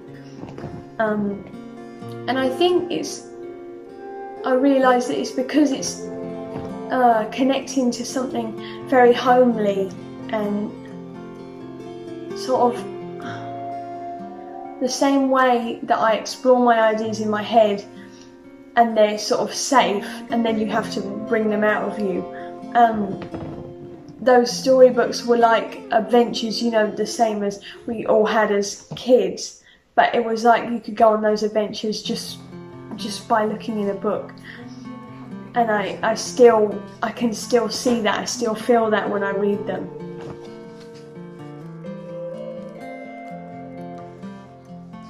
My second year, I really feel like I flourished, like I had discovered something. I think looking back at those books, it had tapped into something that I was really interested in and something that was driving me. In the 10th piece, I got a lot more into, we did a video project a little while ago, and I got really into that, and I was sort of exploring the icons of film just for me personally, and the things that had stuck with me the same way as storybooks have, and just certain things, you know, certain moments or certain, even like articles, like a certain piece within a picture, and I was looking at that in film. I'll re-watch films and TV as well, just because something has jumped out at me that maybe I can't put my finger on. You know, maybe it's something I haven't realised yet, but it definitely has influenced my work more, and I've let it, you know, I've let that come through, and I've let those things become a real prominent feature in my work, I guess, or like a prominent inspiration. That starting to relate to, you know, relate back again to childhood adventures and my love of I guess the idea of that, or maybe the feelings of that evokes. And so at the beginning, even right at the start of that final, I was looking at films and books, specifically Moonrise Kingdom and Swallows and Amazons. But for me, they do relate because of the way the story follows the children. It's from the children's, you know, it's their adventure. It's not from, it doesn't feel like it's from a parent eye, you know, it's directly from the children, and just, yeah, it connects to their experience. And in Moonrise Kingdom too. And so I was looking at the tents in both of them actually. That seemed to be maybe like a pinnacle of it. Like there was the whole intent of the movie, and then there was certain, like I say, like certain things in it, certain articles that really maybe like held the sort of spirit of the film, you know, that like there was a certain thing that really it could almost sum it up. I have a friend who, she grew up on a campsite in East Sussex, and I've known her for a long time, so we used to be there every summer. I'd spend really long summers there, and we'd just spend all day cycling around or walking around. It's quite a sort of rural place, and big as well, and we go to the river and we'd eat, you know, by ourselves. We'd bring food and camp together, and it connects to that for me, you know, those films and those tents and that, I guess, yeah, that atmosphere that you can feel when you're watching it, that connects directly to a memory for me. I started to develop the idea that I could maybe incorporate all these things and then into a tent. That's it came about, because of the things I was looking at. But I wanted to incorporate the things I look at and maybe little trinkets that I'll hold on to, icons from films or from my own adventures, my own stories, little moments or maybe even places as well. I wanted to take those things and just make an environment out of them. Like, not even, I don't think I was even, when I was thinking about it, when I was sort of coming up with this idea, it didn't have to be, didn't have to make sense. I just wanted it to bring together all these things that connect to me, and the things that sort of you can look directly at and feel a certain way. And so maybe, and then the attachment is obviously all in my head, and that's what I've been bringing out and explaining in my projects thus far. But I wanted to just get these raw, these raw materials that were inspiring me, and put them in one place and make an atmosphere out of that. And that was the tent. That's what the tent was for. Now I've been exploring my art a lot and developing and really, making strides forward. I think about things a lot, and we sort of tend to keep a lot of our art, up in your head. And then I think actually I'm sort of realising that there are, I don't know, like ways to reveal it, and it does take you a lot further if you're sort of brave enough to go out and just carry on. I think just keep that cycle going, no matter where you are. I think it really does unlock a lot.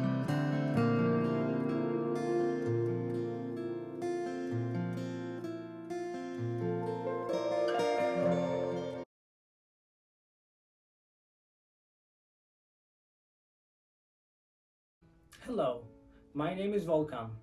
I'm an art student at ESCH College Hastings, and today I will talk about my art.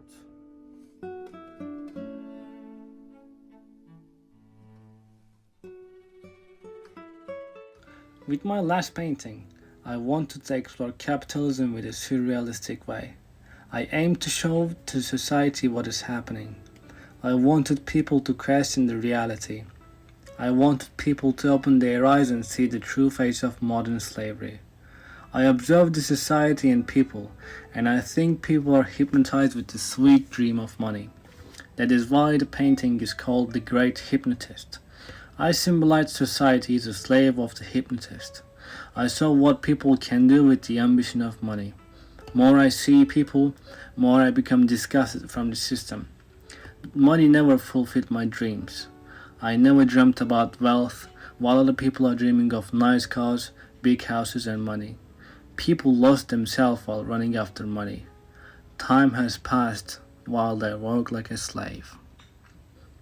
What I believe is there are two levels between people. You either be the one who gets served or the one who serves. It is important for me because I declined running after money in my life. I decided to follow my happiness, and I had a life motto called "Do what makes you happy." With my work, I wanted people to realize. I wanted them to see the games of the great hypnotist. I wanted them to open their eyes.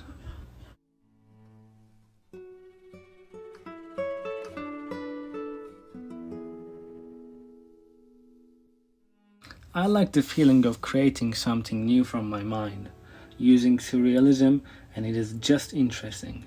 You get to see that our imagination has no limits. Sometimes it is out of this world, and that is why it's unique. Every person has different imagination. It is also very challenging because it is not a view that you look at. You don't see it, but you think, and you feel it. Sometimes you see it on your dream, and when you wake up, you say, "Yes, I found it." And you start to draw from your dreams with an ambition. I like to play with painting. I try to put secret meanings and messages that only I would understand. That's also what makes it interesting, because it becomes a sort of a puzzle that it needs to be solved.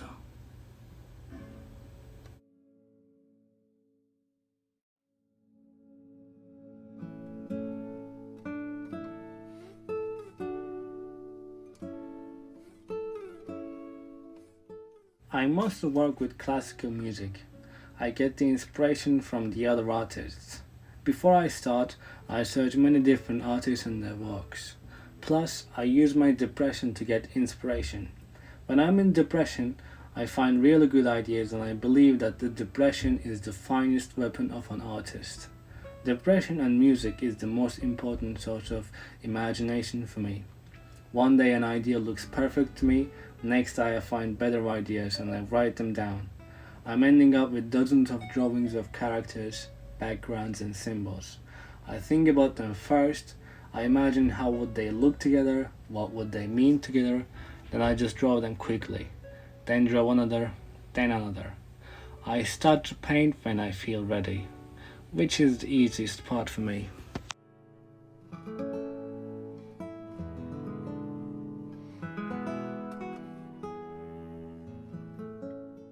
It is one of the most important things for artists, to use every object to create art, and I think that an artist should become together with their paints while they paint. Sometimes I paint with my hands. I feel the texture of paint. I mix them in my hands. My body turns to a whole new painting. I often use everyday objects to give shape. I think it is also important to work with different objects. It shows the creativity of an artist.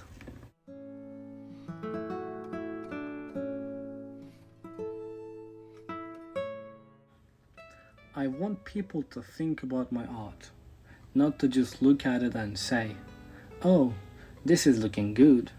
I want my art to make sense. I like to put hidden meanings in paintings. I want to deliver a message with my art. It would be good to change something in someone's life. As we all know, even small differences can lead to something big. And I am passionate in painting.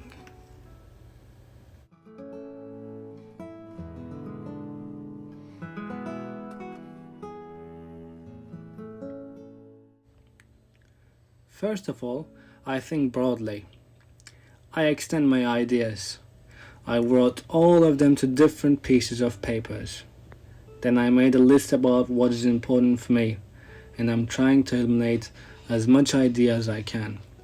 Otherwise, it just feels like a complex knot out of ideas, and it becomes really hard to do something, because I just get stuck in ideas. Working in quarantine was actually better for me, because loneliness feeds my depression. I had a chance to concentrate better on my work. It wasn't hard for me to stay in isolation because I was used to it and I enjoyed my loneliness.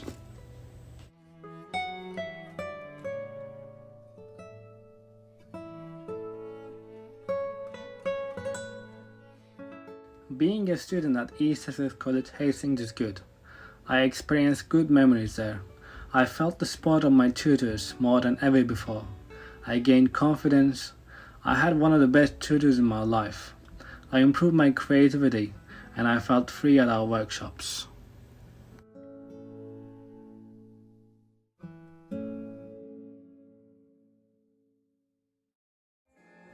I want to work with different new mediums for me, such as photography, films, installation art and sculptures.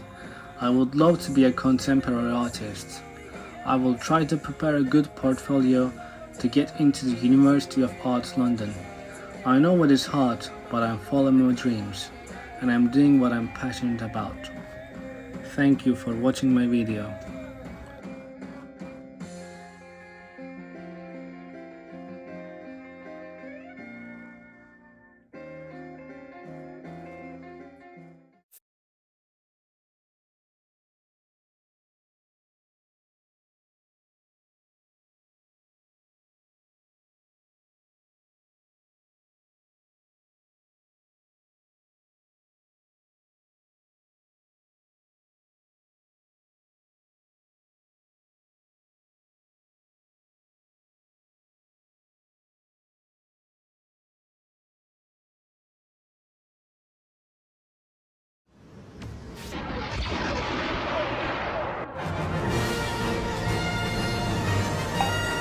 Skywalker, I'm here to help.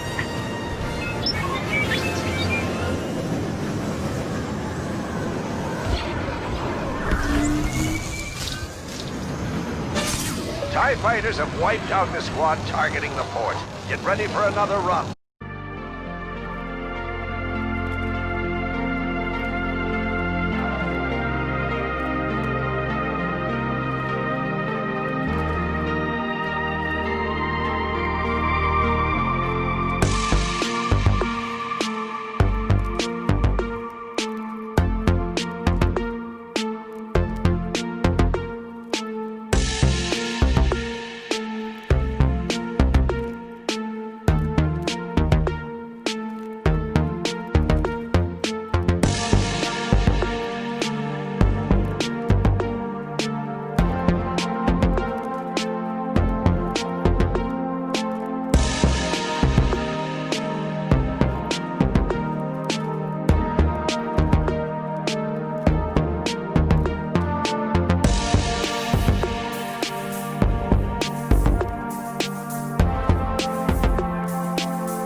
My name is Harry Jenkins, I'm 16 years old and I'm studying Games Arts and Animation at East Sussex Coast College in Hastings. From a young age I've always been interested in cartoons and comics from different nationalities, whether they be French, Japanese, American, with stuff like Marvel, or mangas like Naruto, which are very popular among the general young to adult audience. About the creative process, I enjoy sketching out my own characters and then put them into different poses that convey emotion and putting them in different expressions, whether it be surprise or enjoyment, because that it's interesting on a psychological standpoint. When I create characters, I kind of feel what they feel. Like whenever I draw a character with a smile, I usually get one myself. Whenever I draw a character in a very serious position, I usually have like a frown or like my brows furrowed. I feel connected to my characters in an emotional and psychological standpoint.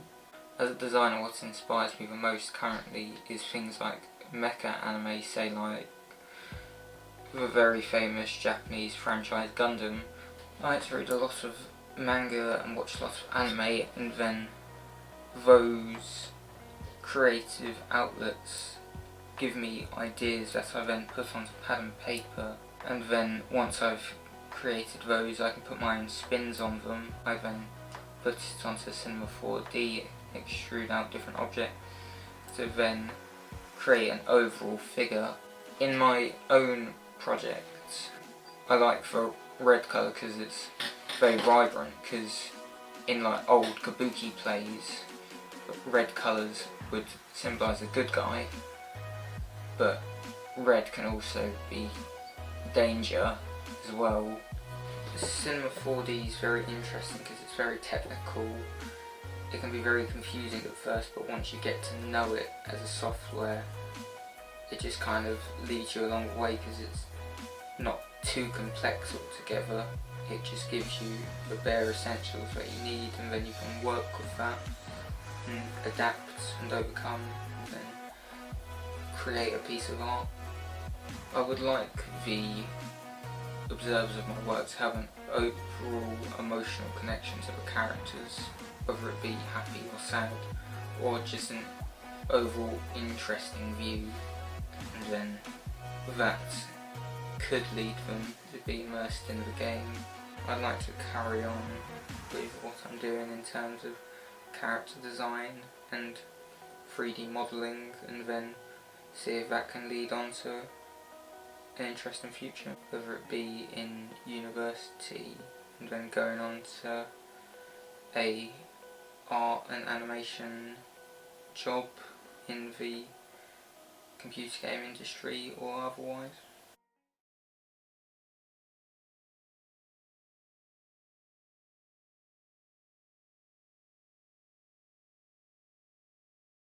Ask any of my friends or family what I'm like as a person, well, I don't think that serious and thoughtful would be the words they use by any means. Which is fair enough, I don't tend to take many things extremely seriously in my day-to-day life. But when it comes to my creative expression, strangely enough, it's sort of the opposite. Now, I love me some comedy, or some drama, or some over-the-top, action-packed power fantasy about a cyborg ninja who cuts his enemies into literal shreds and throws skyscraper-sized death robots like they're nothing. But when I make my work, my first priority is always the atmosphere and how the viewer feels when looking at it. The best way I can describe it is almost like meditation, both for me as the artist and for the characters I portray in my work. My characters are often frozen in a moment of deep thought or contemplation. That moment after a hard-fought battle when the snow falls and the victor is left to think. Or when the traveller must find shelter to avoid the storm and they sit there thinking about how far they've come and how far they have left to go. And it's these moments that I focus on, because no matter what I read, watch or play, it's always those quieter moments that stick with me.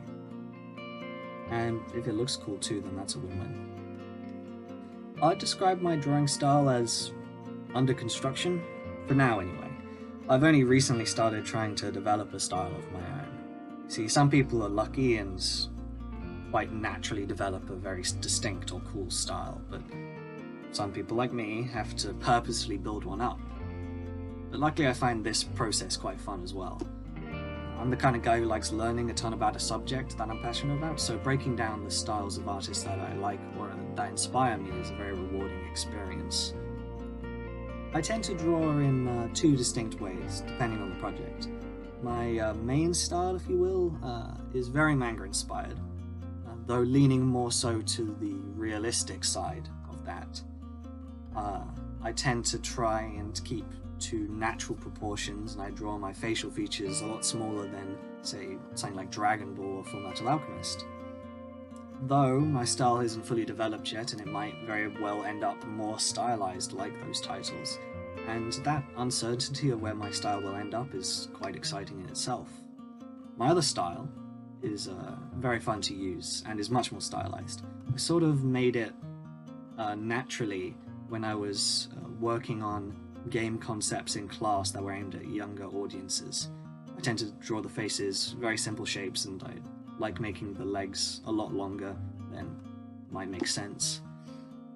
And it's a much more animation friendly style than my other one. I take a lot of inspiration from what I read and watch, which yes is mostly manga and anime, but just because they have big eyes and colourful spiky hair doesn't mean that there isn't some genuinely interesting and straight up breathtaking things that have been made within the medium. I'd say that the biggest inspiration for me in that regard is a manga series called Vagabond, which is based off of the novels about Miyamoto Musashi's life, who was, in case you don't know, a really cool dude with a sword. This series has some of the best action fight scenes I've ever seen drawn, and has a bunch of comedic moments to boot, but it's always the quieter moments that stick with me. When I just sort of sit there in my pajamas, breathless at a drawing of a man sitting in a forest looking all cool with a sword. Music definitely plays a huge part in my workflow, and although it greatly depends on my mood at the time, I often listen to music that gets me into the right sort of zone for the drawing, painting, or even piece of writing that I'm doing. It's usually a heavily atmospheric soundtrack from a game I like. Ori and the Blind Forest and Hollow Knight come to mind, and if not, then I'm listening to good old-fashioned anime openings on loop. As you can see, I have a very refined music taste. I don't need much to work. Some good paper, a nice mechanical pencil, a trusty Wacom tablet, and a semi-decent laptop. I much prefer drawing traditionally, the sketching side of it, but the line art and painting and all that sort of stuff I tend to do digitally on Krita. This video is not sponsored by Krita. Alas. While isolation hasn't been a great help on my productivity, I just think I'm a driven guy, but the extrovert in me really finds it hard to gather the energy when I'm not in the presence of other people. Though I have found ways around it. Podcasts, Discord calls with my friends, they really help. But I much prefer working in a studio/classroom environment. Studying at Sussex Coast College has genuinely been amazing, and that's not just because I legally have to say that, but because I have grown so much as a person and an artist since being there. Shout out to Richard Cobbold and Simon Cooper on the Games Art course. I mean, how can a college be bad when there is a subway attached to the building? Before I started my Games Art course at Sussex Coast, I had no clue what I wanted to do. In fact, before I found the course by chance, I was going to go do creative media somewhere completely different. But now I have a goal and a really good head start towards it. I want to become a concept artist and narrative developer for games. And the idea of starting up a games developer with some friends is a very appealing idea. My name is Isocreation. I draw and stuff. Eat your vegetables.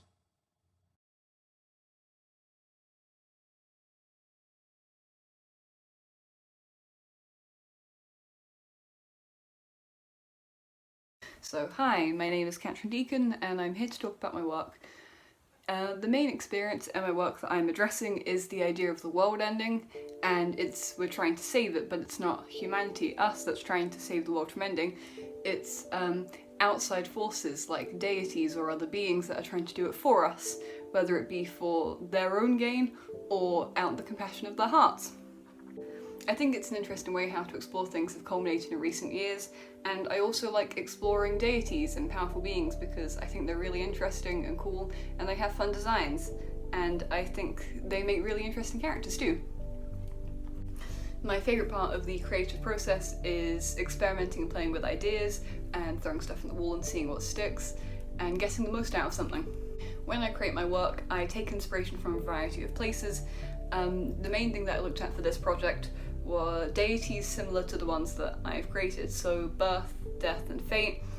I looked at real life deities and tried to find the common threads that connected them, like similarities that they all had, and then tried to employ those things in my character designs so they felt more grounded in reality. Some things I also looked at were florography, the language of flowers, and other things I personally find really interesting. With this piece, I started with a concept and mapped out my ideas and things I wanted to follow up relating to that, and relating to each character that I had. Then from here I went to establish key features of their designs and why they were like that, the reasoning behind them, stuff like that. From there I drew up my ideas, I drew up the aspects that I was certain about, some I weren't so certain about, and used that to settle on the rest of the design. And then I made a finalised version of each character with all of the things I'd come up with in that design, and then scanned it in digitally and used that to establish what colour palettes they'd have so I didn't have to do that in the final process. From there I started making the final product. I started off traditionally using layout paper and pencil, and I went from 3-block forms to putting flesh over that, then putting costumes over that, scanning that in and then doing the rest of it digitally. I did line art for each character and I made any corrections to the pencil sketches that I'd done. I used the colour palettes that I'd established previously to make base or put in the base colours for each character, and then I painted over each character, adding in the shading and the lighting and shadows and adding any extra details that I needed. And then I got those characters, I merged all the layers together and put them on one canvas together, so they created that final lineup, and I added any extra details to make the final piece look more interesting and appealing. For larger pieces like this, I do a lot of traditional sketches using pencils and coloured pens and paper to get some ideas down, then I work that all together into a finished idea. I use digital software like Procreate and Photoshop to clean them up, colour them and finalise them and put them all together. From my work, I want people to get the idea of a story. I really like and I really enjoy creating backstory and lore for my ideas. I'm really interested in world building, so I like to communicate as much as what I've thought about and created as I can. When I reflect on my work, I usually think about it a lot and try and explore as many avenues as I can in my head to think out every idea that I can. Sometimes I talk to my family members and friends and try and get their input, and that can be really helpful for me. Doing this final project in isolation was initially really challenging because it felt like there was no reason to do it, and when I was getting the character designs together it felt like it was just going to go nowhere and I had no reason to do anything. So I really struggled with motivation, and coming at with each character's design felt like a real struggle, but once I kind of established each character's design, I felt like I had something to work with and something to work towards, so I started focusing and getting into the work a lot more. Something I discovered about my process is that I focus a lot better in dark spaces, so in my workspace I tried to close all the curtains, blocking out as much light as I could, so I could properly knuckle down and do the work that I wanted to. Being a student at ESCH College has been really good in my first year. I have really good teachers, and it's great to be in a space where I can pursue things I'm interested in. And it's in a really good location too. It's right next to the train station, and that makes it really accessible. For me next, I'm progressing on to the second year of the Level 3 Diploma Games Art and Animation course that I'm currently taking. And in the future, I would love to do a creative job based around art, and I aspire to work in the games industry.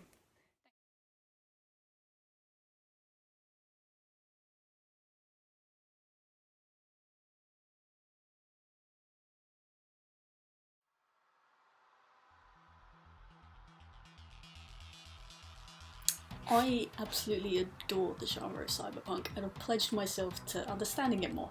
I feel it carries some really thought-provoking themes with it, as well as a really cool aesthetic.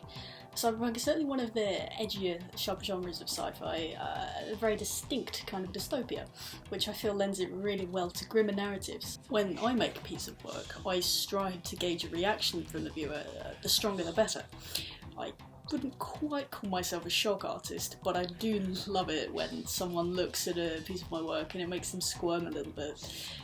The theme of simultaneous attraction and repulsion informs a lot of my work. It's contrasting beauty with something perhaps not so beautiful. The contrast between these two elements really makes for an interesting image, and equally as interesting narratives to be conjured from it. With this theme being at the core of a lot of my work, I endeavoured to inject it into the Machine Angel project. The setting and its atmosphere were very important. A heavily built up coastal city inside the Arctic Circle with looming dark architecture seems pretty oppressive, no?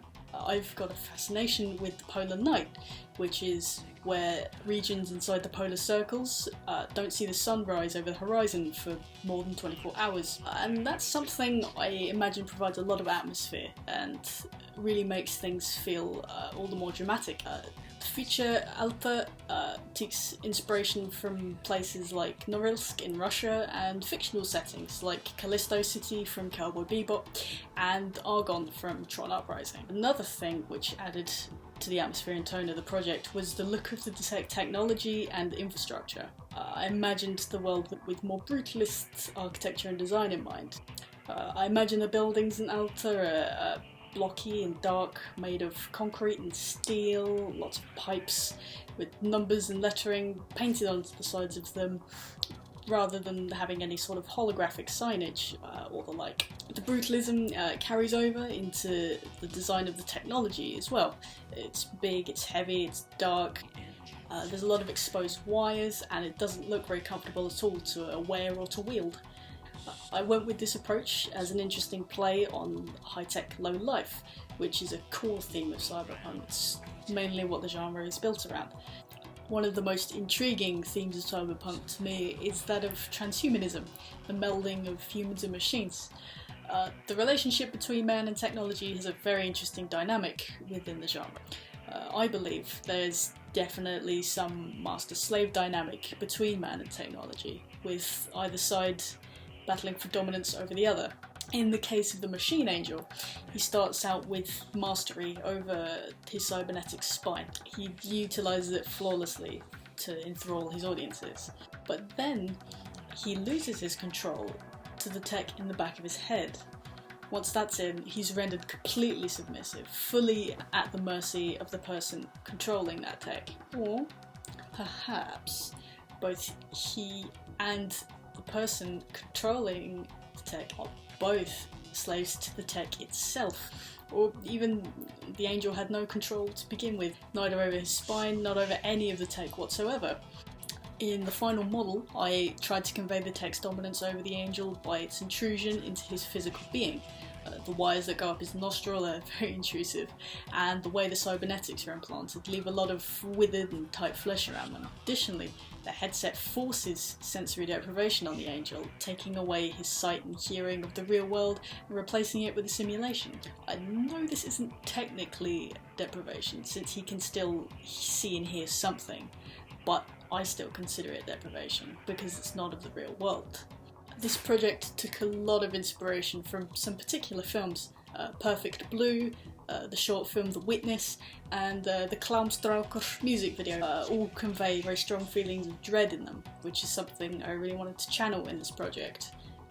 Through the setting and the Machine Angel's story. It's meant to put the viewer on edge. More of my inspiration for this project, and just generally too, stems from music.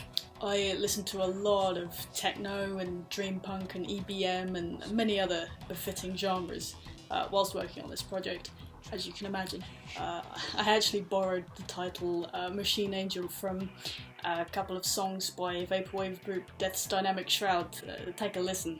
Working in isolation has had its perks and its drawbacks for me. On one hand, I can try whatever outlandish ideas I like without the fear of others peering over my shoulder while I work. I recall Grimes mentioned in an interview that she liked working in isolation because it really gave her a lot of freedom to experiment as she wished, and I can stand by that. On the other hand, though, working in isolation at home has had me prone to quite a few distractions. In future days, I'd like to find myself working in the games industry as a concept artist. I first discovered concept art in around mid-2015 when I was flicking through the pages of The Art of Naughty Dog, and I've been pursuing a career as a concept artist ever since. Being a student at ESCH has been loads of fun. I really don't have a bad thing to say about it. In my 2 years, I've created some really awesome work under great tutors. I made some really good friends who I hope will stick together for the years to come. Whatever the future brings, I'll always be making art, that's for sure.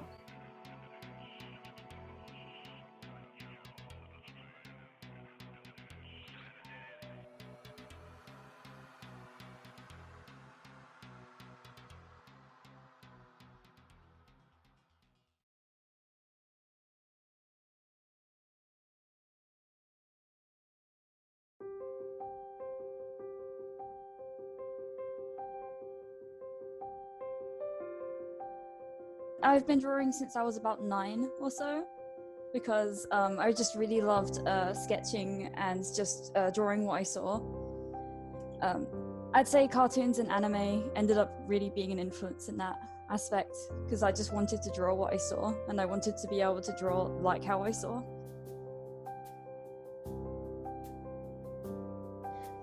I feel like it really varies on the person, because if someone has no knowledge of art or anything, then they might just view my artwork as being any, just other person's. And that could be of any level of skill. Like, they could think my artwork is much more brilliant than it is, but they could also believe that it's just not as good as it is. So it's really just dependent on the person and their experiences. I have some close friends whose art style would be seen as very cartoony and very kind of childish, but then they put in just as much effort as I do. And just because their art isn't realistic or isn't very museum worthy, then it just makes the people around them think, oh, you don't put as much effort into it, even though they clearly do. I have been looking for somebody who could actually teach me the basics that I wanted to know. And that's not me being arrogant, it's more along the lines of I just wanted to be able to learn anatomy and to be able to study character designs and environments. Because every other art course I've been on in the 9 years or so I've been in education for art, I've never been taught anything other than how to use a pencil or how to shade or how to just do various kind of small things. Nothing on the large scale of oh yeah, this is how you learn how to draw a person, or this is how you learn how to reflect light, or how to use ambience correctly, or how to do composition. So I was just looking for someone who could, or a course that could actually teach me those things, and it took me quite a while to find one. Oh, I've learned a lot, honestly. This showreel of my artwork here really shows just how much my artwork has changed from being on this course. Because prior to this, I've been studying very independently without knowledge of anything. I've just been going based off of my own instinct of how to draw. And that was with some image references, oh, this might be how you draw a face because this person uses a cross. I never knew how to actually apply it to my work efficiently. And so this course has really taught me how to do that and how to, all of the actual, how do I say it, the whole analytical side, how to actually look at your artwork and see, oh yeah, this is wrong, or how this is okay and this is wrong, but I could work on this. And I like this. It's really, yeah, I haven't been able to find that in any other course. Oh, I feel like a lot of my artwork is very still. I really want to be able to actually tell a story with my artwork at some point, because I've been trying for a while now in comics and such like that and animation to be able to tell a story with my artwork. But I still feel like I have a lot to learn in that aspect, because even though I can draw a person, it doesn't mean I can just animate them fluently or be able to actually express emotion with them. And that's really what I want to tackle. Oh, that's very difficult, because you never know where it's going to take you in the end. It's just where you hope to be. I would love to just be I want to be a game artist. in like of course, like visual aspects. I want to be able to design characters, and I want to be able to illustrate them correctly and like professionally. I want to be able to just like tell my own stories with them. I want to be able to I want to be able to illustrate them in a way which is unique to me, in that they say what I want to say. So I want people to look at my artwork and actually be able to tell some sort of emotion from it, or a story from it, from just one singular image, rather than needing to go into a whole paragraph of like backstory about it. I want it to be just shown vividly in the image. Oh, I very much want to go on to university. I want to be able to get a degree that will just help me in the future, like really, because in the end, sadly enough, the artwork isn't going to be what really gets me a job or gets me a place in the industry. I have to have the qualifications to back it up, no matter how great I can draw. Yeah. So I need to focus on that aspect, so I can actually get my artwork out there without being tied down by the grades and the lack of just professionalism on my part.